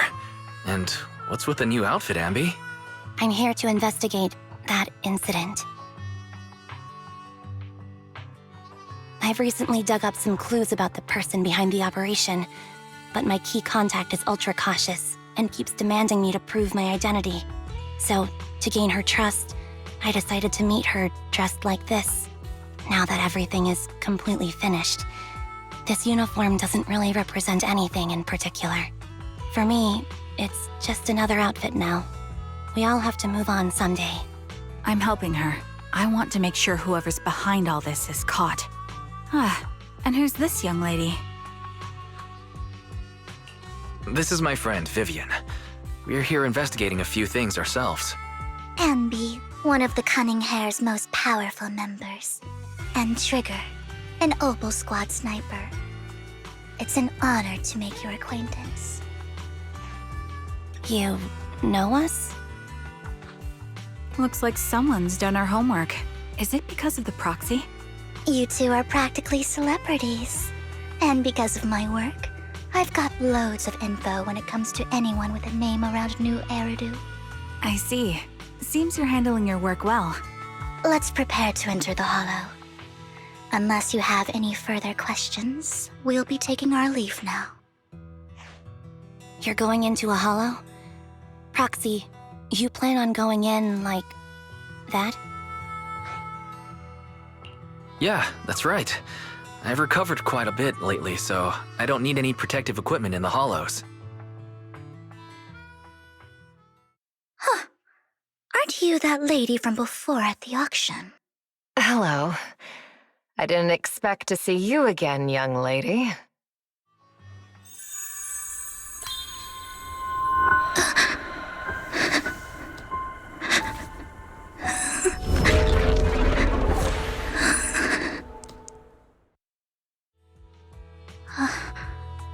Vivian, are you alright? You look depressed. What's wrong, Vivian? Are you feeling all right? It's nothing. I just drifted off for a moment there. So then, what are you doing here? Don't worry. I'm not here to scam you. I'm waiting to meet someone. Don't tell me. You're my contact for intel? That's me. s-anby from Silver Squad, I presume? Pleasure to meet you. All right. I'm going to exchange some information with Miss s-anby here. So if you'll excuse me. You aren't looking so good. What's the matter? I can tell you later, but not right now. Okay, that's all the information I got for you. In return, I want you to do something for me. Take me into the Hollow. I left something very valuable inside. I have to find it. Seeing as we were just about to go in ourselves, why not join us? It's fine by me. But didn't you say you were investigating something? It's fine. There's no rush. Right, Master Proxy. Huh? Yeah, there really is no rush. Sure, let's all go together. It'll be safer with more people and we'll find your missing item more quickly. Thank you.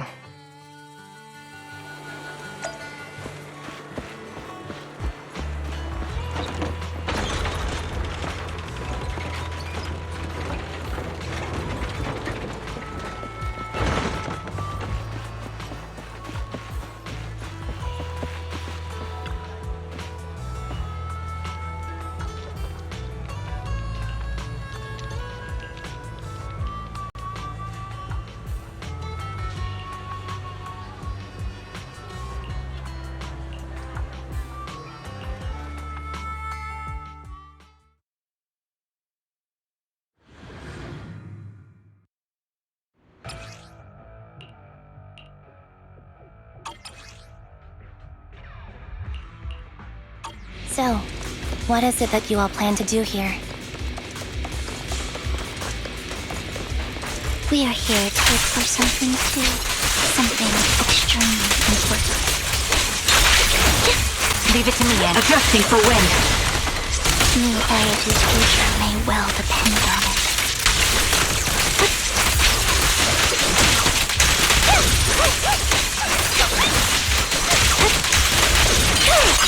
What you deserve. Keep up the...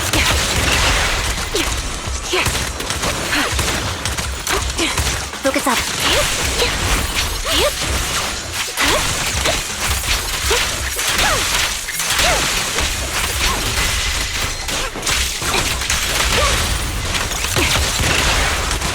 Ether vision activate. The melody of combat. Right on cue. Now it's my turn to ask questions. What exactly is it that you're investigating? You're in my sight. Since you're familiar with the name Silver, then you should know that it shouldn't exist anymore.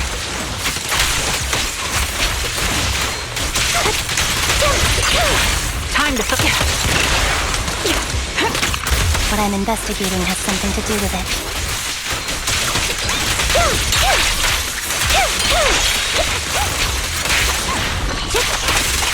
Show no mercy. Flip the switch. Ready. You won't back down. Supporting position. Pierce right through. The target's weary. My bullets are one with the wind.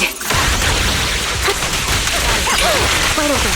You're in my sight. Foxy, let's use that fissure to head to the next location.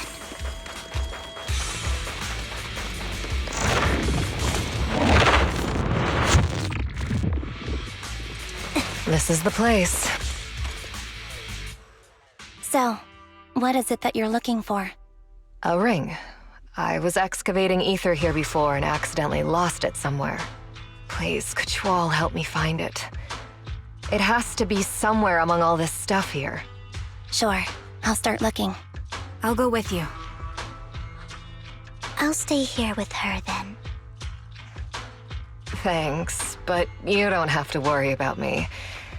Go ahead and accompany the others. I'm sure it'll be faster that way. And sorry for wasting your time like this. I know it might sound strange, but I'll be so happy if my daughter grows up to be capable like you.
There's leftover food here.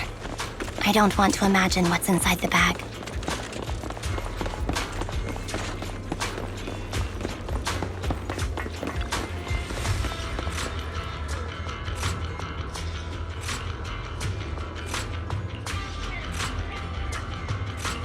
A toy that seems emotionally stable.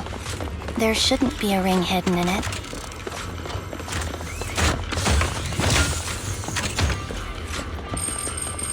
It's pretty cute.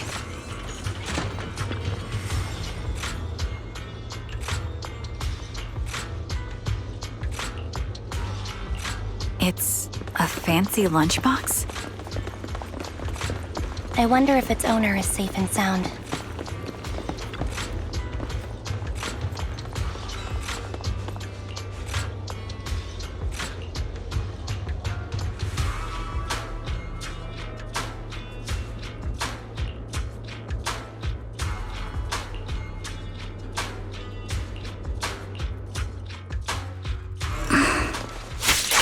What's wrong, big kid? You seem worried for a while now. Keep up the pressure. I'm worried about Selena. The location should still be safe.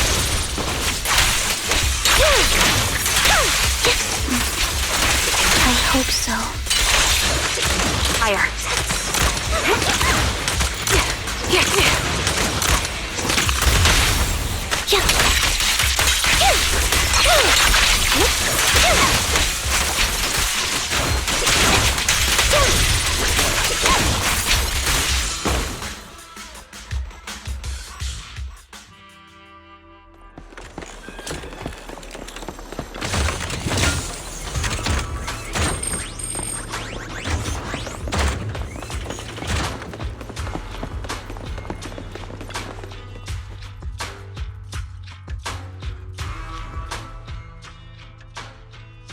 Her vital signs are gone.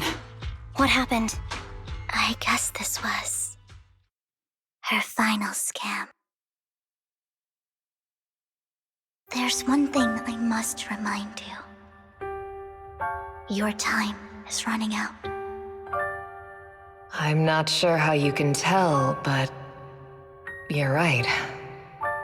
I'm going to die in here. That's my plan. I'm very sick and don't have much longer. If I try to get treatment, it'll just be a burden on my daughter. So I scam my way through a bunch of physical exams and managed to take out a hollow corruption policy through Ravenlock Insurance. Once some time has passed, could you please take my corrupted body out of the hollow? That will secure a generous compensation package for my daughter. It's only what the Ravenlocks owe me. A pity, yes. But it's the only way I can squeeze it out of them. What makes you think that will help you? I just trust you will. I'm just awfully sorry you had to get involved in this. But it's something I must do. I have to leave something behind for my girl. I have to give her a chance at life. If it's okay, could you also please pass a message to Mira for me? Tell her, don't worry.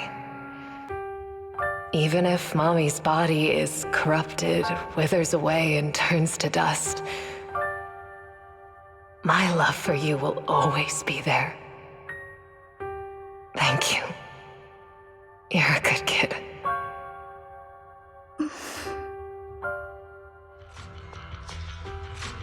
She was betting that we'd help her. So, you were aware of this the whole time? Yes. Because I saw it. You might not believe me, but I've had this ability to see the future since I was a little girl. But the things I see are always something bad. Plagues, deaths, disasters. That's all I've ever been able to see. It's all that kid's fault! She's seriously jinxed. I always try to avoid her. Otherwise, she'll say something rotten that ends up coming true again. Prophecies, she says. Like she's not the one bringing the bad luck upon us. It wasn't me. I didn't do anything. Sorry. I'm sorry. What good is saying you're sorry? Things like this keep happening every time you open your mouth! How unlucky. She shouldn't be here. Nobody wants her around. If only she would just disappear. wanted to warn you all. I'm sorry.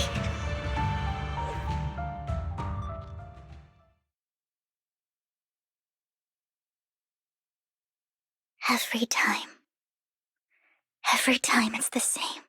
In the end, there's nothing I can change. Sometimes I even wonder whether it's me predicting these things, or if my very existence is manifesting these calamities.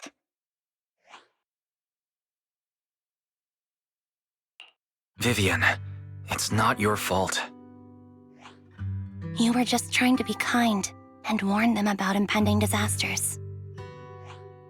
I can tell it's never been easy for you. Thank you. No matter what. I just hope she finally gets to rest in peace. I hope no misfortune, whether I foresee it or not, ever happens to anyone.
Proxy, do you believe that the future can be changed?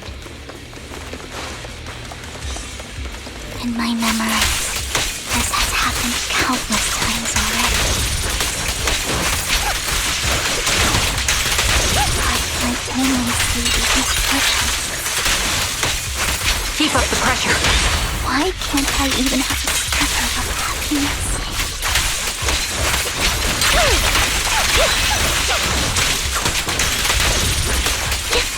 Time to focus fire. Ether vision activate. Down strategy. Keep up the...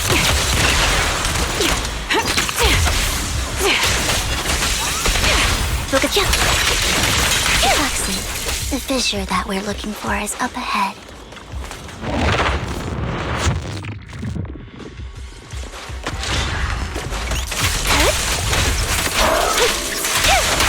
I'll pierce right through.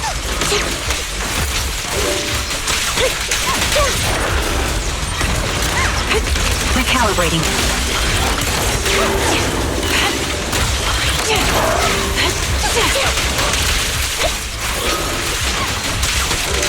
Done. Show no mercy.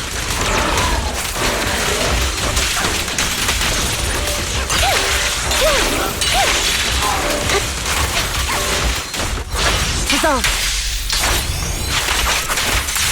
You're in my sights. Time to focus fire. Adjusting for wind. A perfect conduit. Right over. Show no mercy. Quick shot. Sniper's Creed. One shot, one kill. Right on cue. Supporting position. Time to take him down. I think it's about time. We should take that lady out of the hollow. You guys go on. Thank you. She gave us the intel we needed, so this is the least we could do. I hope everything else goes well for you. Master Proxy, is there anything you'd like to know? You can just ask. Can you tell me a little more about your visions of misfortune? It's a really long story. These premonitions I see are not within my control, and they always come to me in a flash, like a flood of images in my mind. Most of the time, I see death, disease, accidents, and disasters. Of course, there are also some non-fatal mutilations. But every time, without exception, they end up happening. And I can never prevent or change them. That's all I have to say about it. If that offends Master Proxy and you don't want to hang out with me anymore, then I can understand. Why would I be offended? That's just who you are, Vivian. Besides, we're friends. I've always considered this ability as a curse. It's not a curse. Actually, I think you've been given a gift. Thank you. Really. Well, it's getting late. Bringer's belongings ought to be around here somewhere. Let's take a closer look.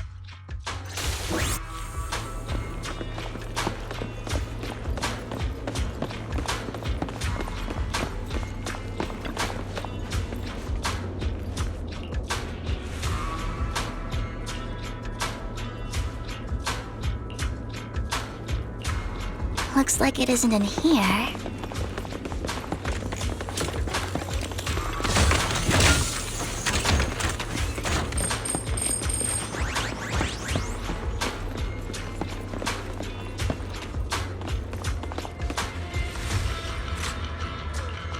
Strange, there's nothing in here.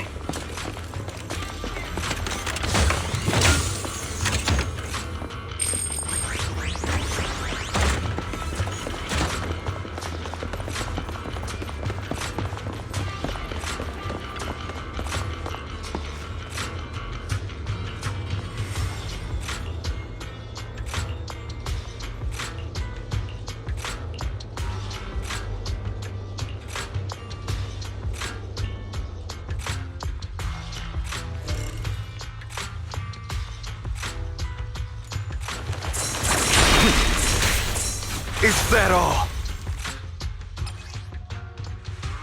This is it.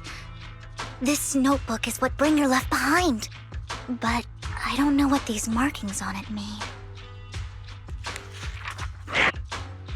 Well, hello, Master Proxy. It's been a while.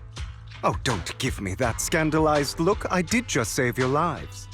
I would have protected the Proxy even if you hadn't appeared. I'm sure of it, but I happen to be in the area.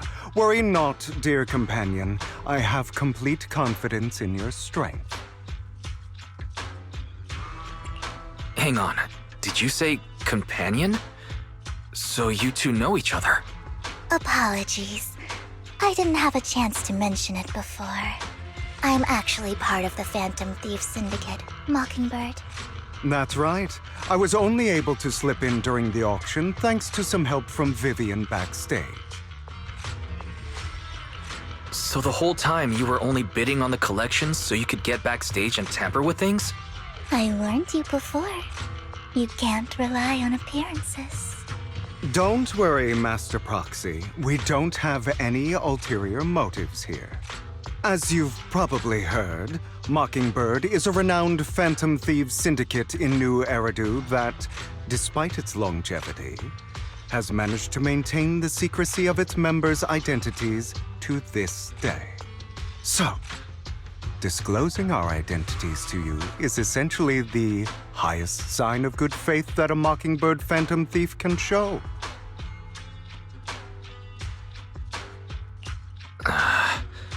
I guess that makes sense. Your trust is most appreciated. Mockingbird's purpose is very simple, really. To form long-standing and cooperative relationships with outstanding proxies like yourself. We need your abilities. Before you make any decisions, please allow me to briefly explain the concept behind the Mockingbird Syndicate. We all know there isn't anything in this world that's fair. A prime example, being the uneven distribution of wealth. People from tops splurge on luxurious collectibles, while the poor have to gamble with their own lives just to get by. Of course, besides wealth, there's also an unequal distribution in this world of happiness and suffering, hope and despair, love and hate.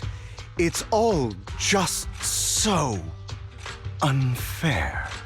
Somebody has to do something to tilt the balance of the scales. And thus Mockingbird was born. We take from those who have far more than they deserve and give it to those who deserve to have more. If you ask me, that's enough to be considered a form of justice.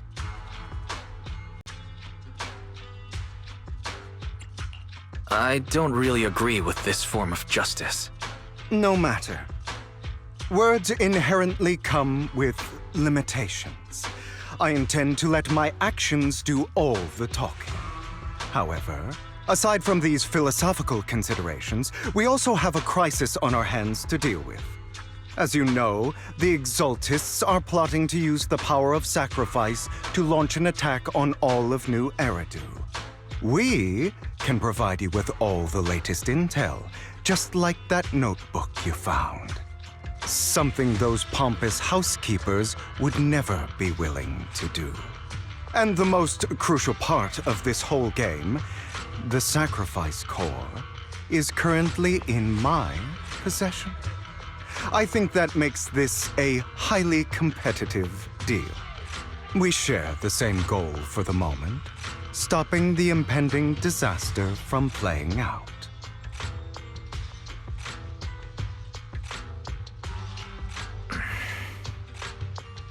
I need some time to think about it.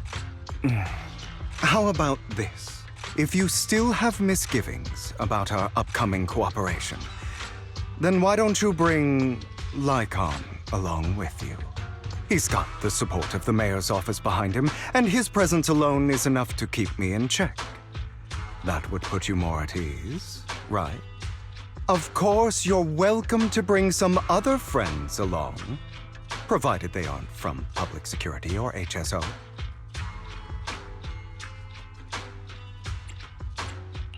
Well, if you're willing to let my friends come along, then you've got a deal. Great. It's a deal. By the way, Proxy, this is for you.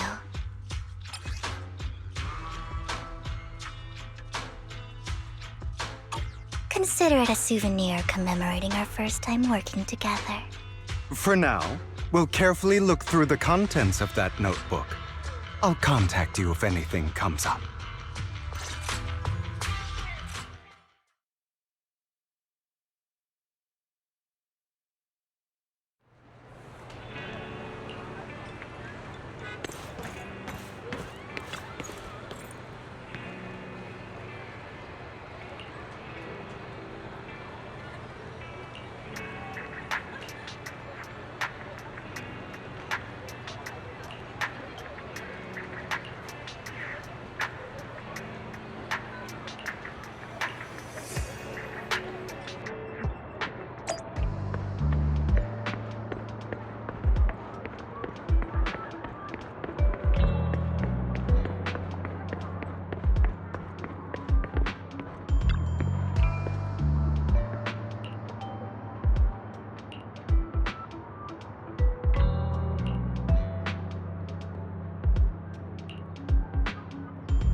How about it?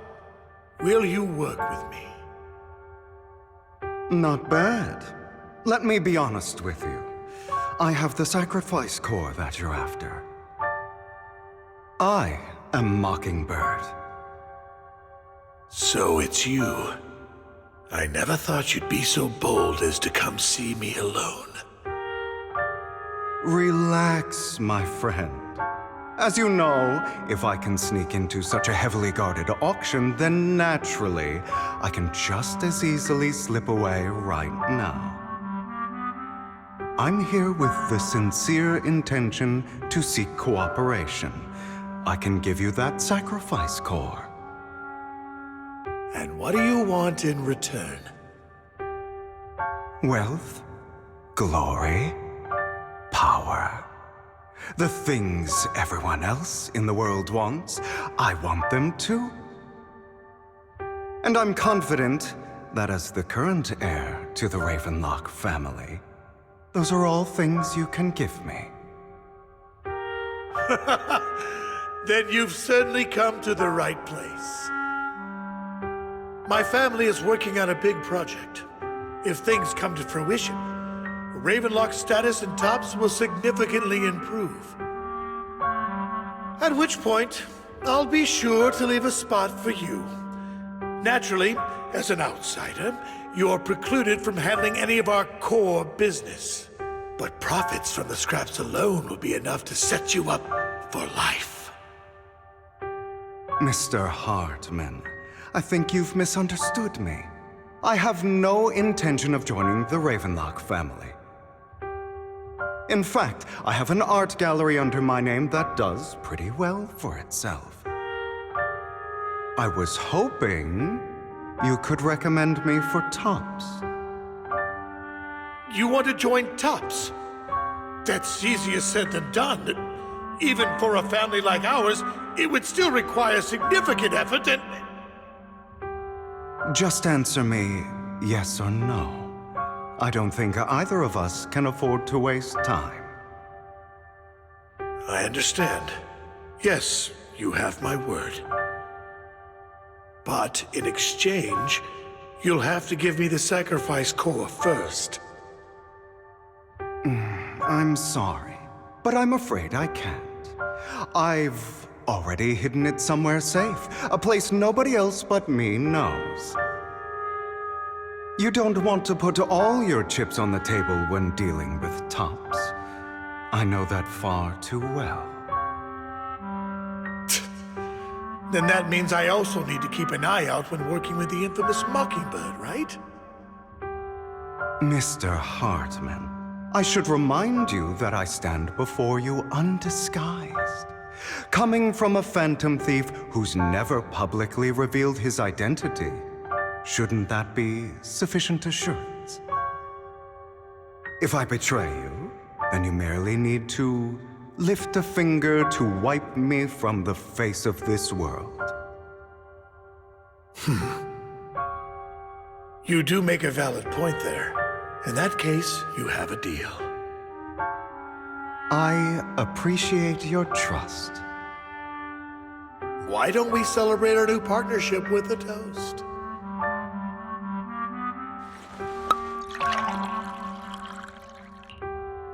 Having a drink before undertaking anything important is a family tradition. It's good luck. As an outsider, it's a real honor. By the way, you aren't the only member of your organization, are you? Shouldn't all your companions agree to this deal first? You don't have to worry about that. I'll make sure she agrees. Otherwise, I'll get rid of her too.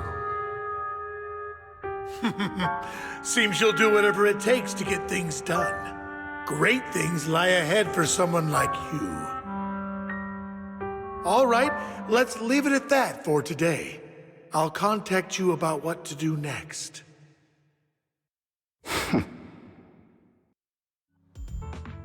That's him!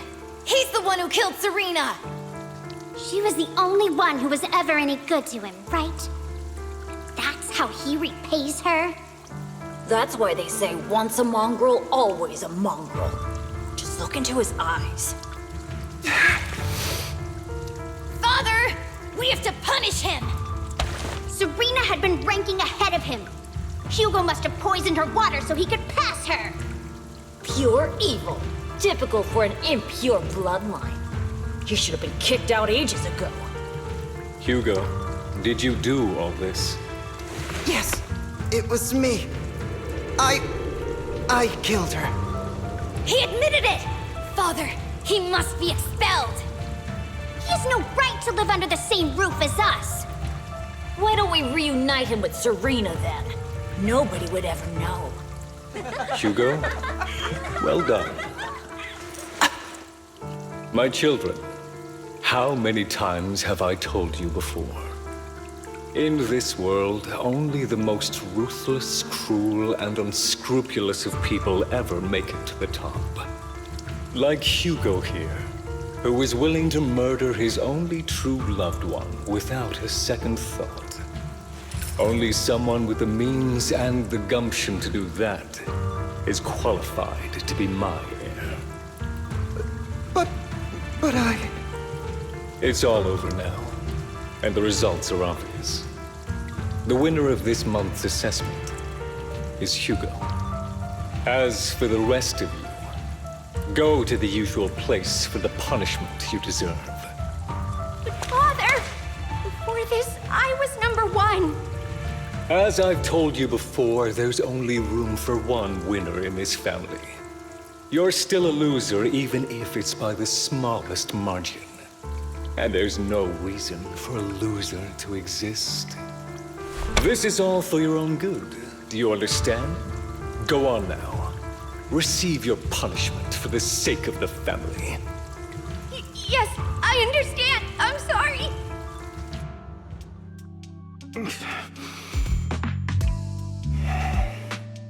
That really brought up some unpleasant memories. It won't be long. Soon, it'll all be over.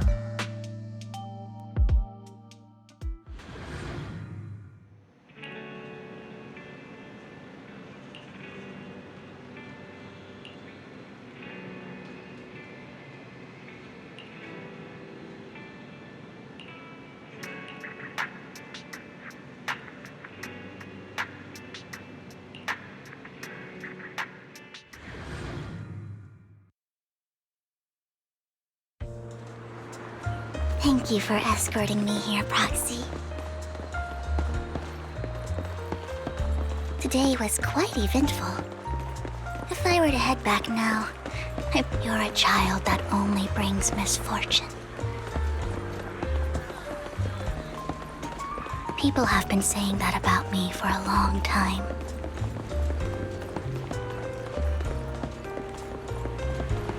I used to feel, why do I only predict suffering? If I could predict happy things, joyful things, would people like me a little more?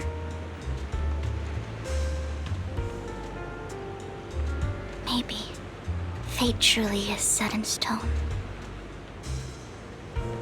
Often, I want to help these people avoid their miserable fates.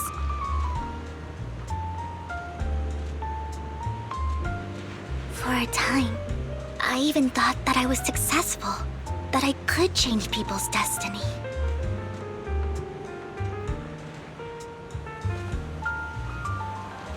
But it was all an illusion. In the end, I couldn't do anything at all.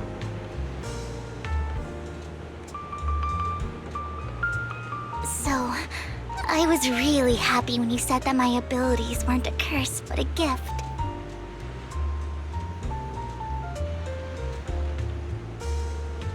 Thank you, Proxy. I'm so glad to have met you. And you're also a fan of Lord Phaethon. It's like we were fated to meet.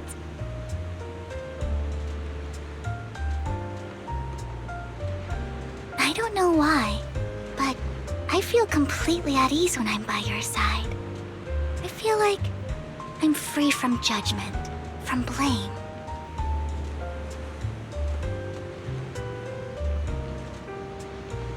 Like, I don't need to worry about anything, and can just be my own true self.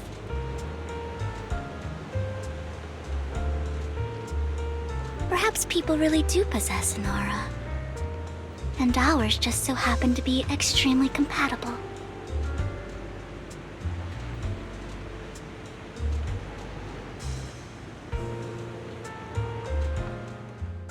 By the way, you asked me before about Hugo. I don't really know much about him.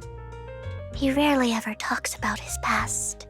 But judging from his eye colors, you can guess he's probably the bastard son of a renowned family.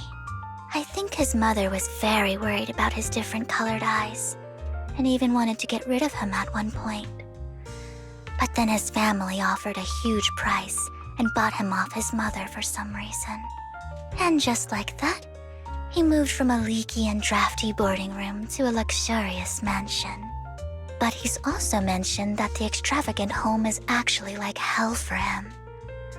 I think it's probably because the family treats him terribly. I digress. He ran away and ended up meeting Lyacon and his master. After that, they formed Mockingbird together and experienced a rare period of happiness. Until Lyacon's betrayal. So, what's your take on Hugo? I imagine I would still be wandering around now if I had never met him. To me, Hugo is just like an older brother. I've always felt as though he's carrying some heavy burden with him. But that's a secret he's kept to himself. Something he'll never tell me. Sometimes when I look into his eyes, I can feel that he's really struggling with something. Even though he may say some extreme things, Hugo really isn't a bad person. I think one day he'll tell me his secret. Until then, I just have to wait. Wait and trust him.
It appears we're the first to arrive.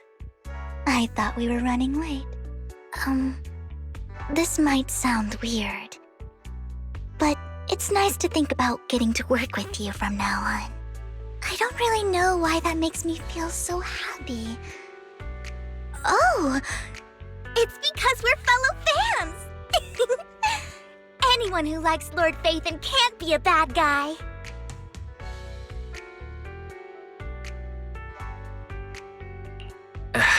You're right. Of course, Lord Phaethon is the greatest there will ever be, but you're definitely the best proxy I've ever met in person. Hugo told me before that you're really skilled, And he said we'd get along great. I never expected he'd be so right. Oh, by the way, would you like to come by my place if you have time later? I have a huge collection of Lord Phaethon merch. Phaethon, Lord Phaethon doesn't have any merch out there, right?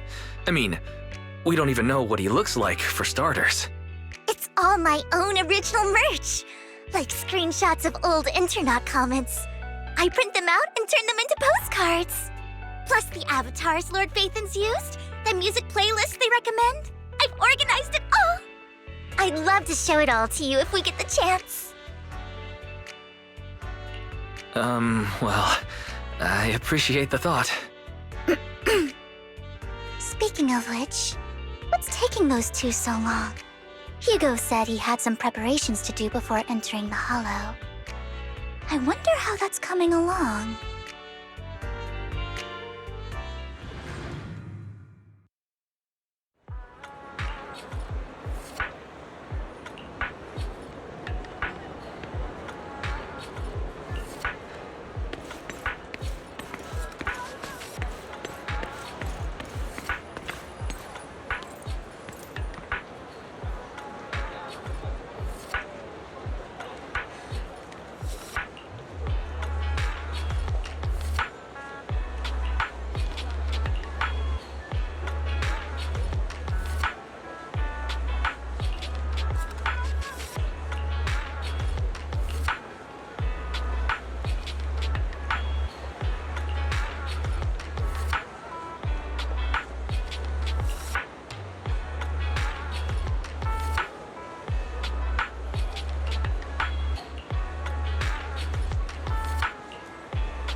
This is getting to be more than just a coincidence, don't you think?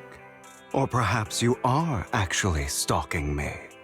If I was stalking you, you wouldn't ever know. Overconfident as always. You haven't changed at all. We just make it a habit to check the state of our weapons prior to combat. Thanks for that little reminder. I almost forgot. I didn't expect you to let me join. What else could I do? Master Proxy would have insisted on having you join us. I never expected for us to have a chance to enjoy some pleasant conversation like this. Without our weapons drawn, that is.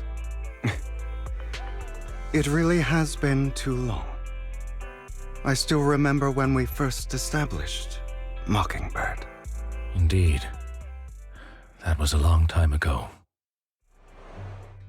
Thankfully, Jack went in peace. He must have known about his condition for some time. He even left us with instructions. Passing peacefully in your sleep is the most natural way to go. I'm happy for him. By the way, Lyacon, have you given it any thought yet? You mean about our guild for Phantom Thieves? Yeah. It's time for us to build an organization of our own. Jack always supported the idea, didn't he? I don't have any objections. But what should we call it then? How about Mockingbird? It's a bird known for mimicking the calls of others to blend in. The same way we don high society roles for ourselves when we're out on a mission. Oh, oops. I nearly forgot. You're a terrible actor, and you're always flubbing your lines. I guess we can rule out that name, then. No, call it Mockingbird. We're always just putting on an act, aren't we? I won't slip up on our next mission. Besides, we still ran missions together even when we didn't have a name. Having one now won't really make a difference. No. It does make a difference, Lyacon. And I don't just want a name. I want Mockingbird to become a symbol, like the sword of Damocles hanging over everyone's heads, striking fear into the hearts of the rich and cruel whenever they hear the name. Just like Jack used to say, this world isn't fair. So that's why we have to influence it however we can, and change things in our own way. But on the basis of not causing harm to other people's lives. That's also what Jack used to say. You remember, don't you? Of course I remember. All right, I promise. That sounded pretty forced. Don't forget, things don't end well for people who break their oaths. I'm good for my word. You must trust your fellow companions. That's also something Jack would say. Well then, today's the day that Mockingbird will officially start flying. Our first order of business, deciding on our symbol.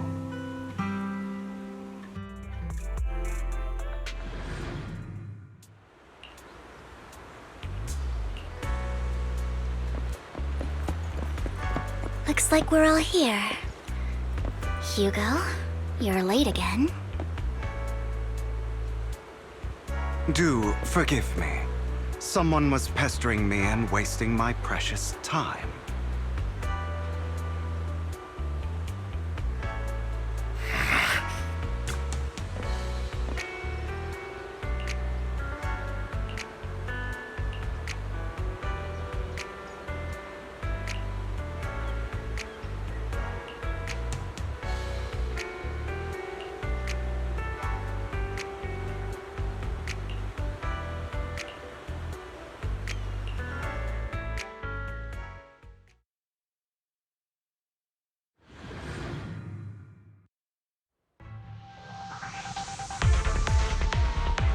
I didn't expect the coordinates in Bringer's notes to lead here.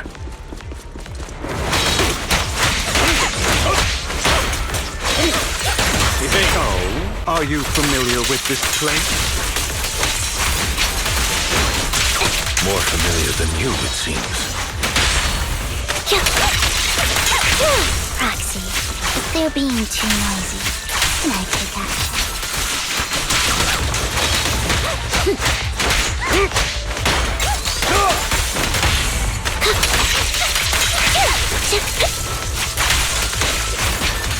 Off balance. In position.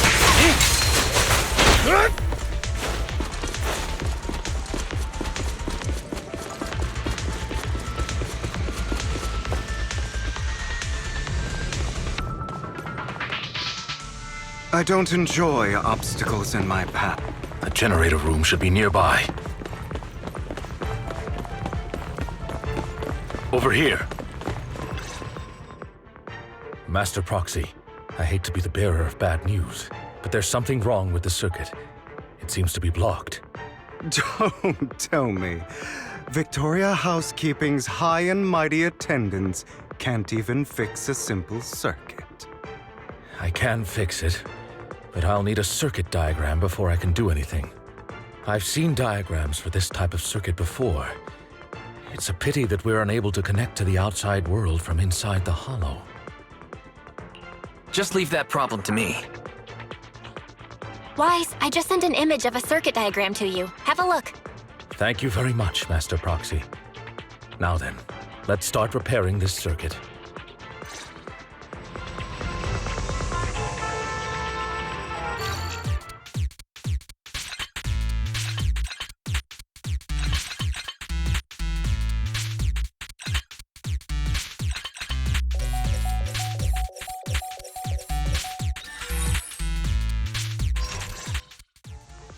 The circuit is fixed. We should now be able to open that door. Wait up. Wait a second. Something just doesn't add up. It's all coming together now. Communicating with the outside world from within a hollow. And getting that circuit diagram. In theory, there's only one person who could ever do that. Could it be your Lord Phaethon? Impossible. There's no way. But then again, only Phaethon could have done that. I mean, you're an incredible proxy, sure. And you're a good person. But could you really be Lord Phaethon? That's me. I'm Phaethon. Sorry, I just never had the opportunity to tell you. Unbelievable. Lord Phaethon! I've been your biggest fan for years now!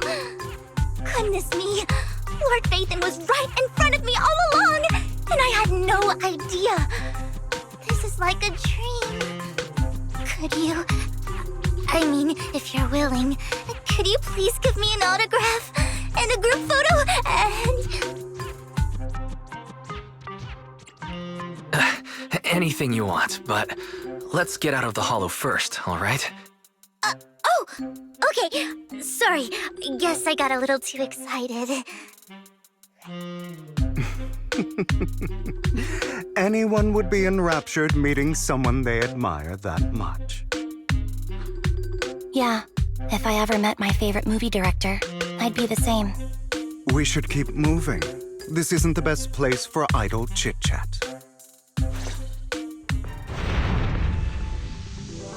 The door's finally open.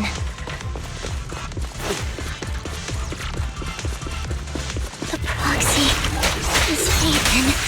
Phaethon is the proxy. This is a dream. I never went to wake up.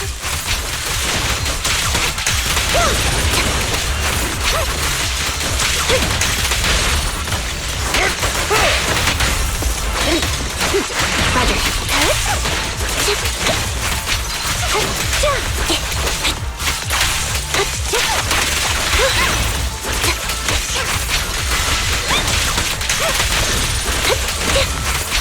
The fissure over there should lead to our destination.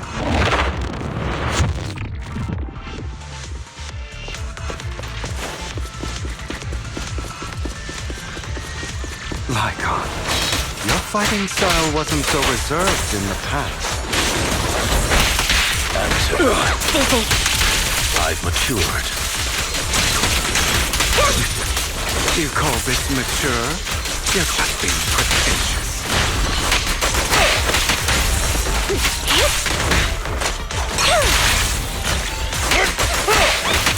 In position.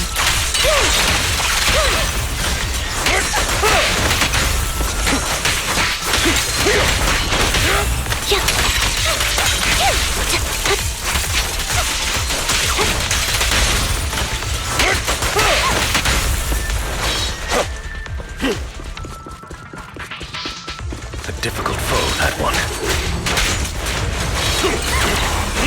Let us leave this place at once. Ensuring Master Proxy's safety is our highest priority.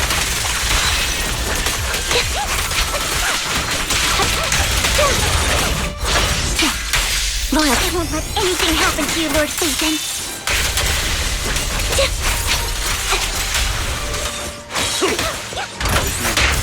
I'll eliminate any obstacle.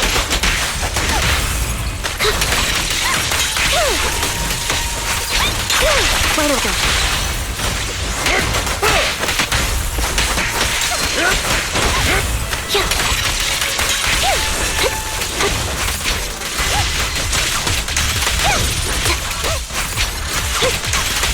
Mind the black.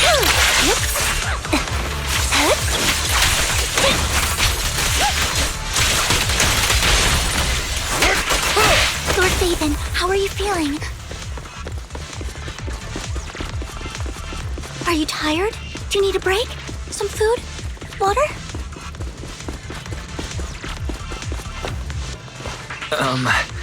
Thank you for your concern. I'm fine.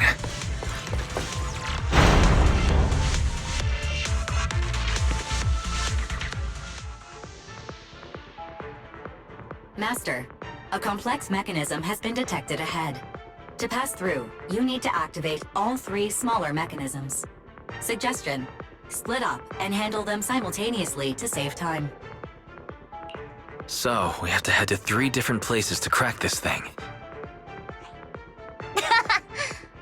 Huh? We're splitting into 3 groups? In that case, I'll protect you, Master Proxy! I can take care of one myself. That leaves the last one to me, then. You should go with Hugo. What's that supposed to mean? We get along just fine, don't we, Miss Cunninghair? I don't know what's going on with you two, but you've been bickering the whole time. It's annoying. This is a good chance for you guys to build some rapport. s-anby's got a point. Hugo, just go with Lyacon. You just want to be alone with your Lord Faithin, don't you, Vivian? Huh? That's not it! All right, sounds like a plan. It's all decided then. If Master Proxy says so, then sure. But, Lyacon, you better not slow me down. I really want to recommend you two some movies for a crash course on teamwork.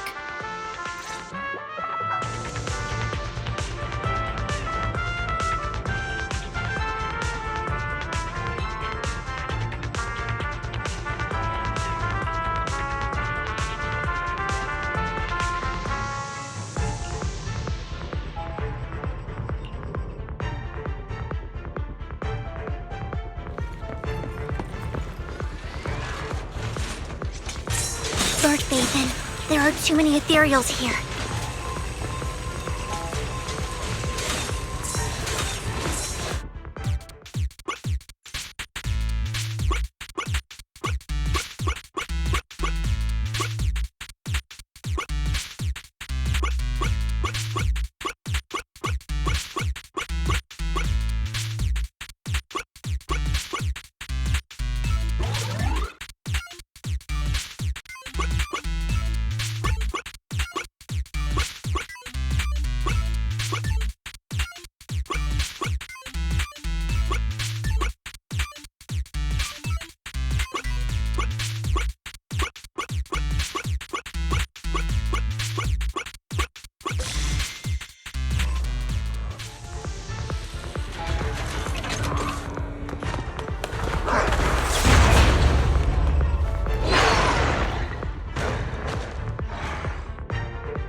Sure enough, Lord Faithin and I share a deeper connection.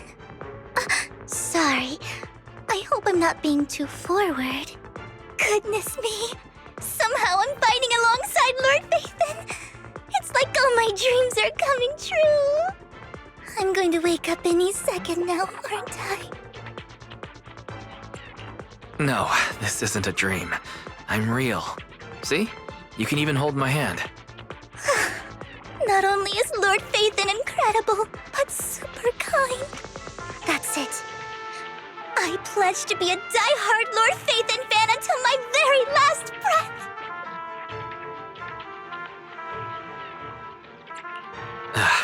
I'm happy to hear that. Don't get me wrong, but why do you like Faithin so much, Vivian? Lord Faithin is my light. The one who saved me in my darkest and most desperate times. Like a deity who rescued me. You probably don't remember, but you really did save me that day. Wow, it's so embarrassing to say all this in front of you.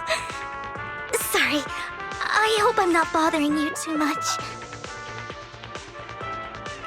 No, you're not a bother at all. Thank you for your loyal support.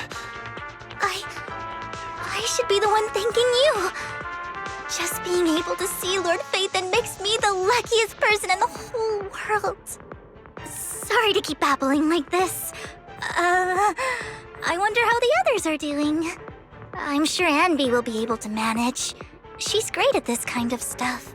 But as for Hugo and Lyacon, let's just hope they don't get into a fight with each other.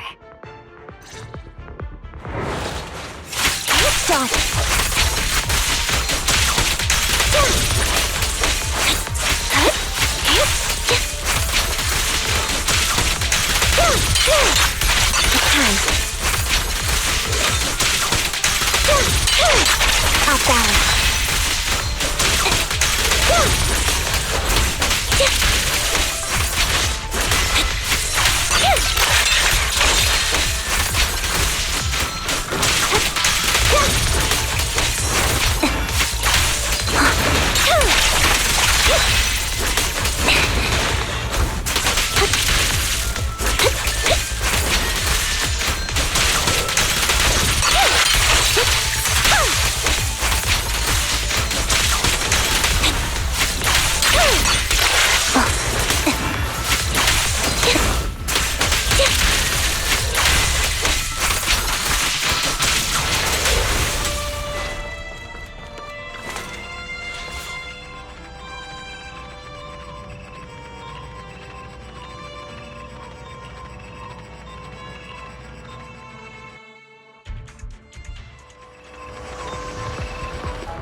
So, we have to cooperate to solve this problem.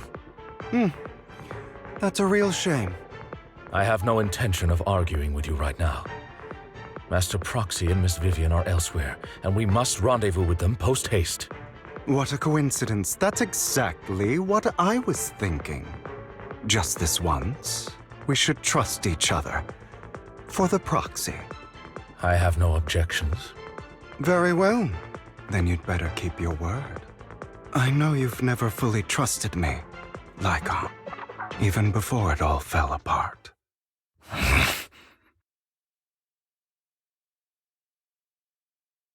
You wanted to speak to me alone? I know you and Hugo are as thick as thieves and don't hide anything from one another. But you can't tell him what I'm about to tell you. Did something happen with him? Hugo is an intelligent and gifted child. He learns everything I teach with ease. In time, he'll grow beyond me. Reach a place where people will marvel and look up to him as a beacon. Yeah. As much as I hate to admit it, he always picks things up just a teeny bit quicker than me. But none of that matters, because I can overpower him easy. I don't think being gifted is a good thing for him. What do you mean? He bears a dark and painful past. What he was taught, the hatred he was faced with, everything he picked up. It's all become an integral, inseparable part of him. I believe that beautiful flowers can blossom even in the darkest abyss. But the roots of that flower would draw from evil instead of good. Hatred instead of love. It's a curse that flows through his lineage. A curse that fate branded him with. I've seen far too many people like that throughout this long life of mine. They struggle with this curse their whole lives. But they all end up failing in the end. The path of light is narrow and fleeting. And the darkness is filled with such temptation that dropping your guard for even just a moment can send you spiraling straight into the abyss. Do you mean Hugo's going to be a bad guy? I don't know. I hope he'll always stay true to his heart. That he won't give in to hatred and ambition. That he won't become the dragon that must be slain. But he has inherited the seed of evil. You cannot let it take root. I'm afraid I won't be there to help you. There's not much life left in this old body of mine. So then, Lyacon, promise me now. You must hold his chain tight. To restrain him. To stop him. And when necessary, to choke him. You've become slow. Or maybe You've been on guard against me this whole time, and that's what's slowing you down. Looks like I was right. Lyacon.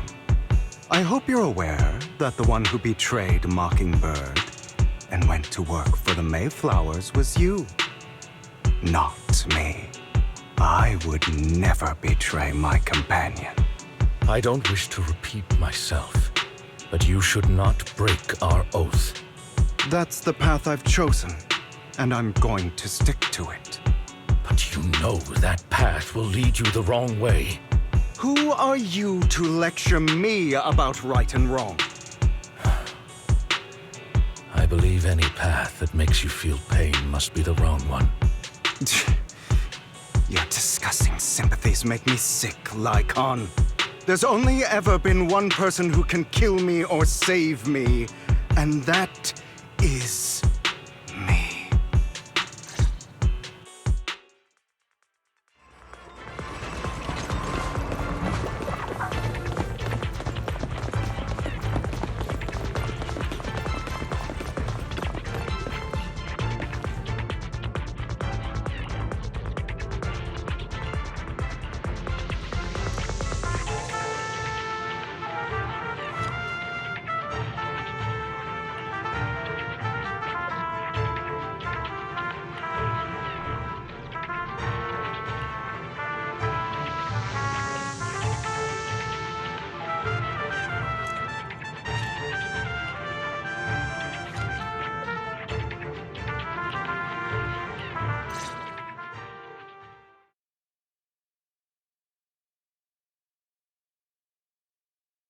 That was loud.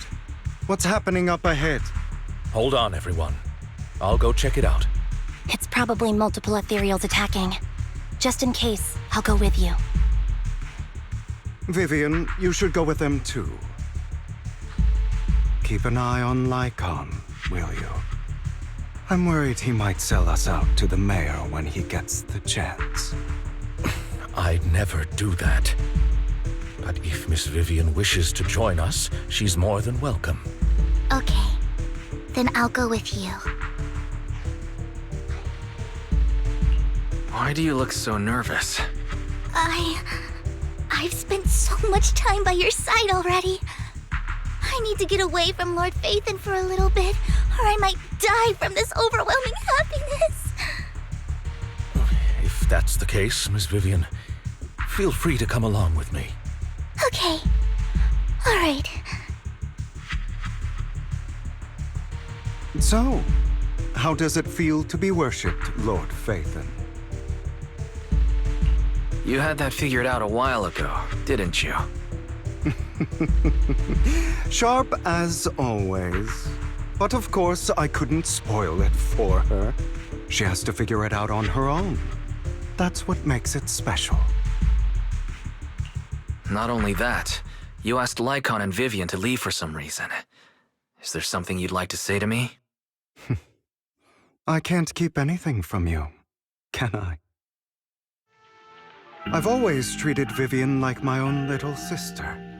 Maybe it's just a coincidence, but she looks a lot like Serena. I think I mentioned it before. Serena was my half-sister. She passed away a long time ago. Vivian really likes you, whether you're Phaethon or just wise. Of course, I also have a lot of respect for someone like you. Strong, fair, and genuinely kind. So I hope... I beg you, please keep her safe. Hang on. What's that supposed to mean? Think of it as the last bit of conscience I have left. A kid as pure as her. She should stay alongside someone who walks in the light. Like you. Not even Vivian can agree with all my beliefs. One day we'll go our separate ways. Your beliefs? What do you mean exactly? You probably heard from Lyacon. We swore an oath when we started Mockingbird. We swore to use our own hands to right the wrongs in this world. but never under any circumstances would we take another human life. I stayed true to my words. Until my father, the man I hated, stood right before me. I could have ended his life easily, but I hesitated. I remembered that damned oath and their repeated attempts to convince me I didn't do it. Because of that, innocent people died. All because of him. If I'd killed him first, then none of those tragedies would have happened.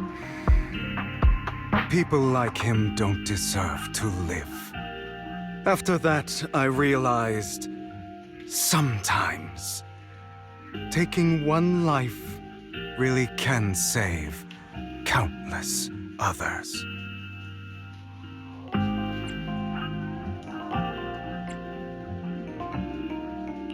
I understand where you're coming from. I knew you'd understand. Vivian has a good heart. I don't want her to get her hands dirty. But you know how it is. In this world, someone has to be the bad guy. So, I want to apologize to you. Why apologize all of a sudden? You're incredibly strong, kind, capable, and really, really lucky. The world needs more people like you. Remember that revenge movie I told you about, Children of Devils? I still haven't found it, but I came across another videotape with the same name. Turns out, in that story, the children of devils are actually the children of gods. Ah, sorry for rambling. Hope you don't mind. They should be back soon. Please, look after Vivian for me.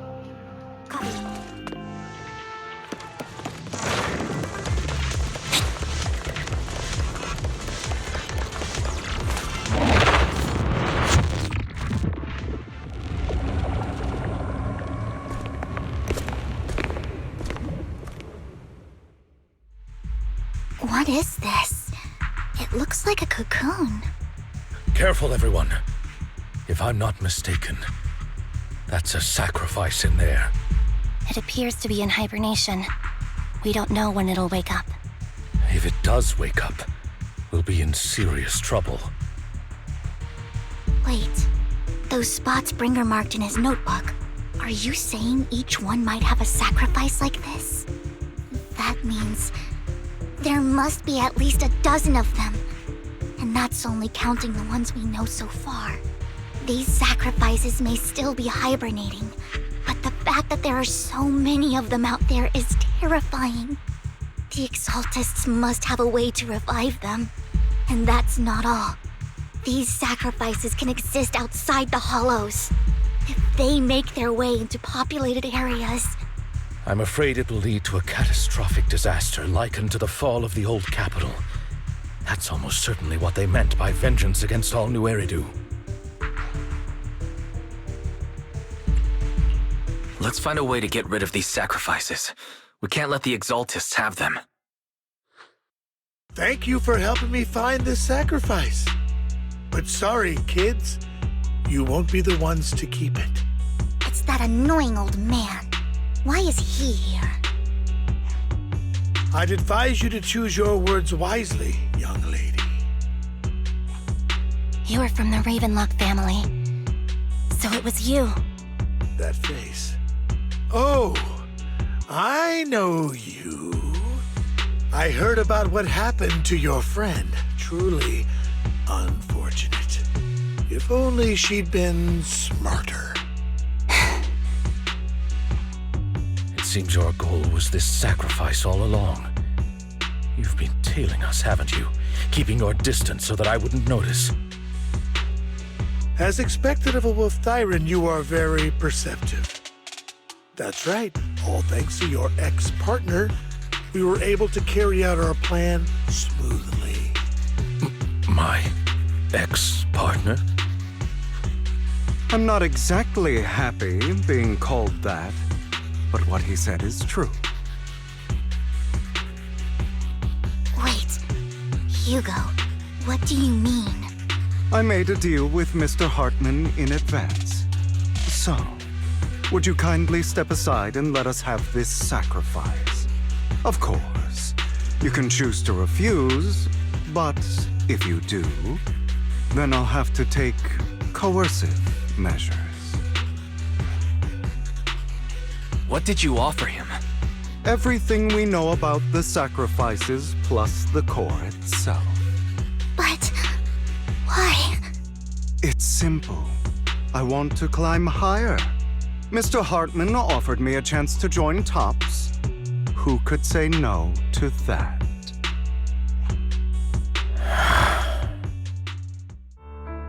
No. Impossible. You promised to help me investigate the Exaltists. You told me the whole point of Mockingbird was to do anything it takes to bring a little justice to this world. Was all of that just a lie? You're just too gullible, Vivian. I also told you, everybody lies.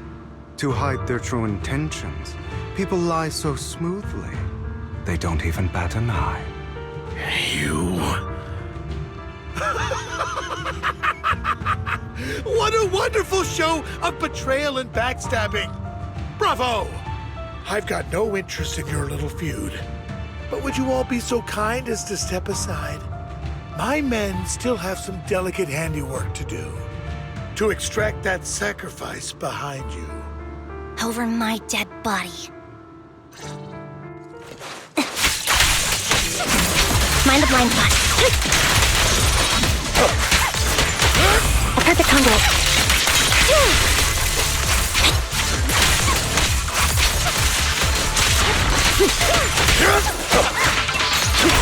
Flip the switch.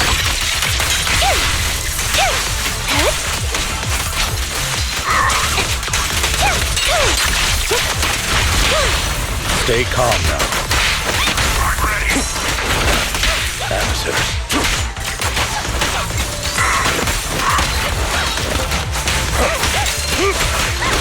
A perfect conduit. What you deserve.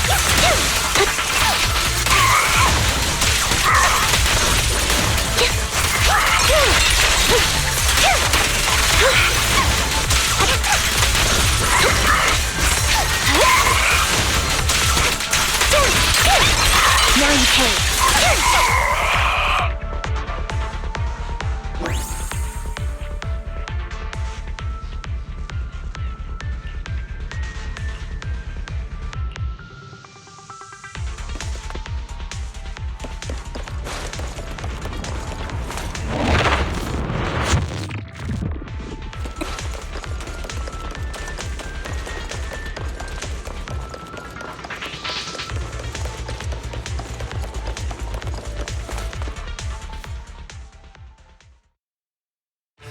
You guys are such a pain.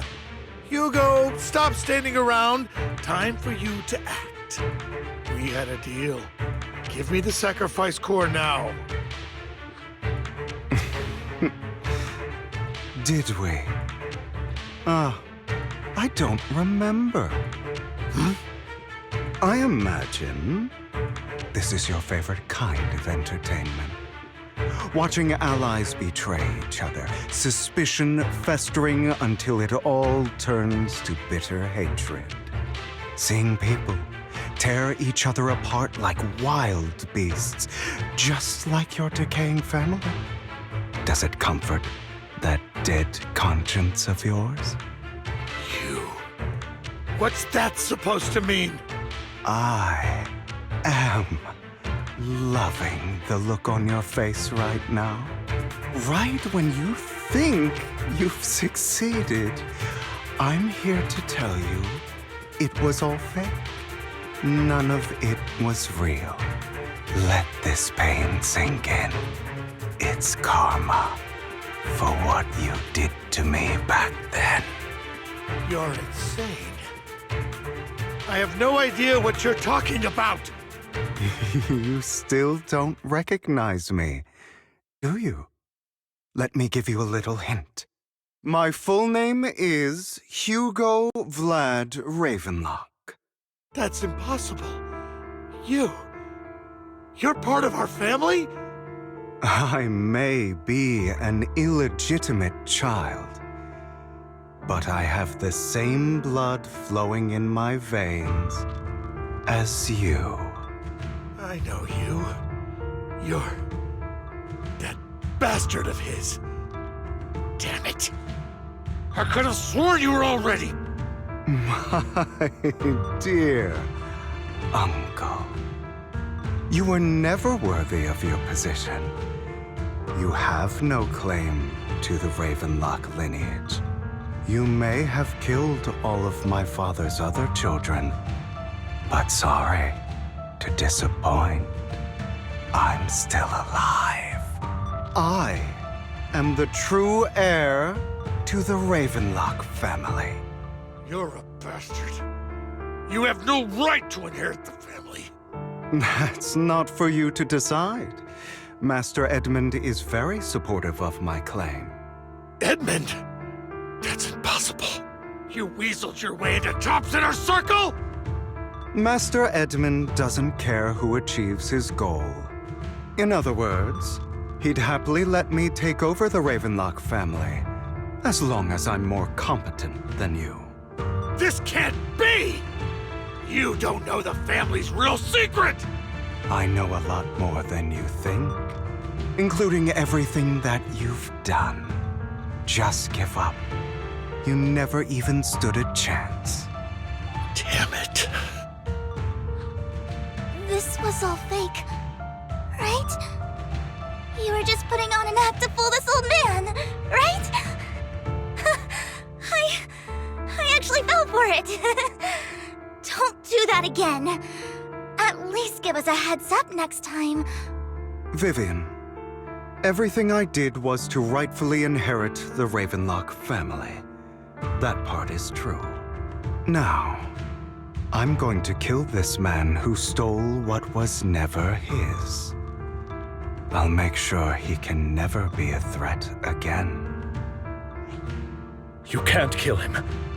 We still need information from him on the sacrifices and the Exaltists. You must be misunderstanding something, Lyacon. Just like you chose the mayor, I chose Tops. At least for now, Tops has the same interests as me. I'm not going to harm my own self-interests. Be it intel on the sacrifices or the core itself. I'm handing everything over to Master Edmund. Why? I just want to take back what's mine. If fate is not willing to give me justice, then I'll just have to seize it with my own hands. Stealing, robbing, lying, or betraying. I'll do whatever it takes. Even if it means selling your soul to the devil? You know about the power struggle between Tops and City Hall. Those elites at Tops would be only too happy to see the Exaltists plotting a grand attack on New Eridu using sacrifices. That would severely harm the Mayflower's reputation and approval rating in New Eridu. And that's exactly what Tops wants to see. If that happens, countless people will die! I'm sorry it has to be this way, but I have to do this. I'm going to get everything Master Edmund wants. Inherit the Ravenlock name, climb to the top. And then I'll be able to change everything for good. For a permanent and absolute victory. We must endure the pain of cutting away rotten flesh. And persevere through the darkest hour before dawn. Someone has to do it. I don't agree. Sounds like some twisted logic to me. This is the path I've chosen. Without power, resources, or strength, we can't do anything. Mockingbird is the perfect example. All the talk about using our power to tip the scales of justice and hover over them like the sword of Damocles. It's just a delusion. In their eyes, we're nothing but annoying gnats. Mockingbird has never really changed anything or saved anyone. Never in the past, not now, and never will in the future. None of it matters.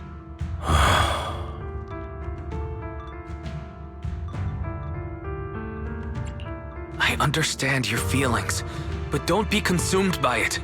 Sorry, Proxy. I know what you're trying to say. But this isn't some children's story of a dragon slayer becoming an evil dragon. Sometimes, to slay the dragon, you must first become one. With sharp claws, rending fangs, and strength enough to destroy anything. So I will bloody my hands. I will carry the weight of my sins. I will become the abyss.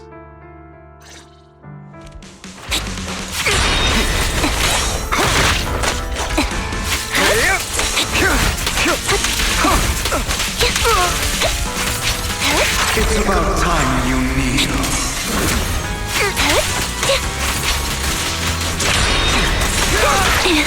Out of my way.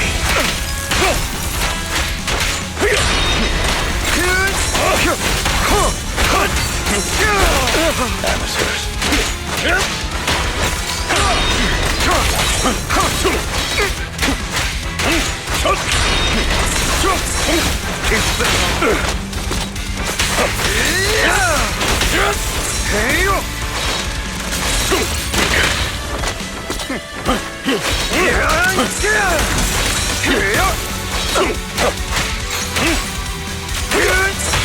Flip the switch.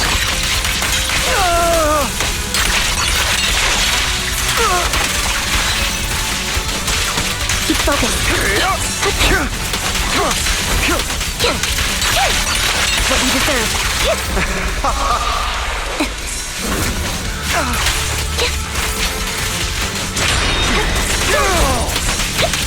Out of my way.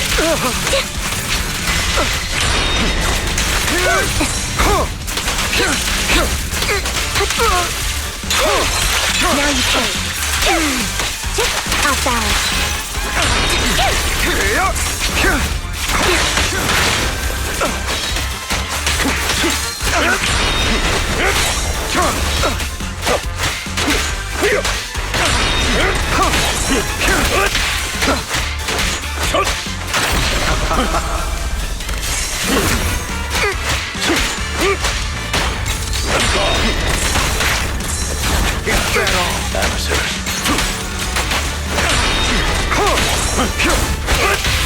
A perfect conduit.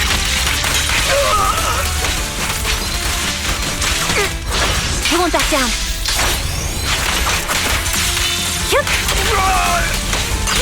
Right over. It's time.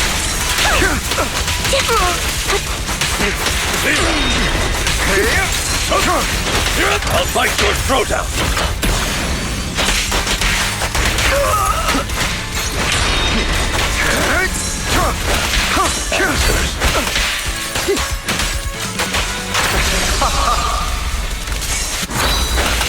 Amateurs. Not bad. Take this. Flip the switch.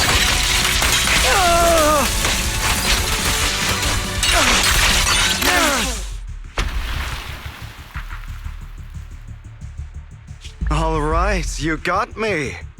But too bad. I have my own methods. What are you doing? Well then, make your choice. The sacrifice core, or your precious Faithin. I know you took it. Don't forget, I'm the one who taught you that. Okay, the core is yours. Just leave Lord Faithin alone. What a shame. Did you really think I'd keep my promise? That's right. This is the real me.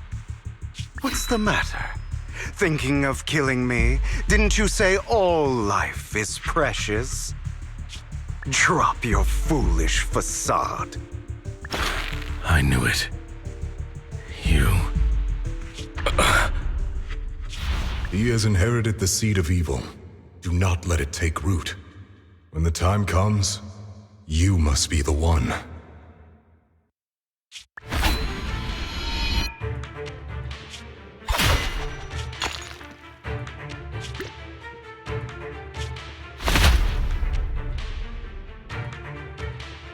Go on, kill me. If you've got the guts, do it, traitor.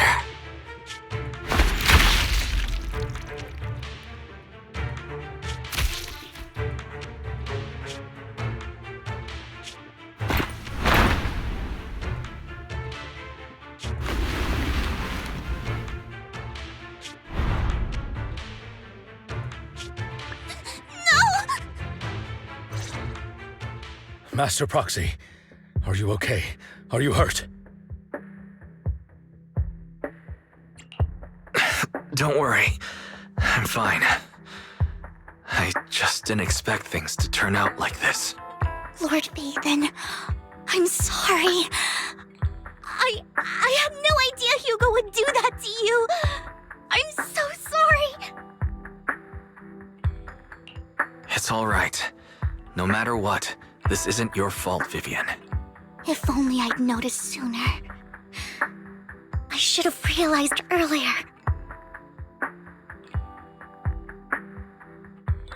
Hugo, he...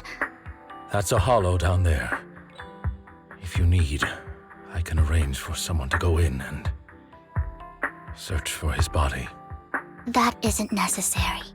To be frank, I thought you'd hate him for his betrayal, Miss Vivian. I do hate that he's keeping things from me, but all these years, Hugo's been like family to me. I believe he's still with us. His injuries were so severe. Even before he fell into that hollow, I'm afraid he might have already... I'm terribly sorry, but I must tell you, it is impossible for Hugo to be alive. My hand went through his heart. Sorry to interrupt, everyone. But just so you know, Hartman's gone. Probably slipped away during all the chaos.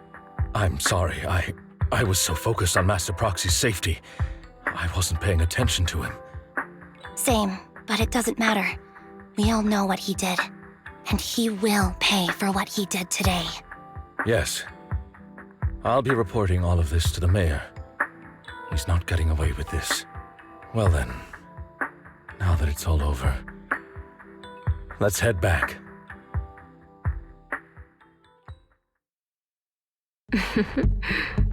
Another obstacle out of the way. She's going to be pleased about this. May the Creator guide us. Fear, suffering, despair, and destruction. That's the future I see. Lord Vathan.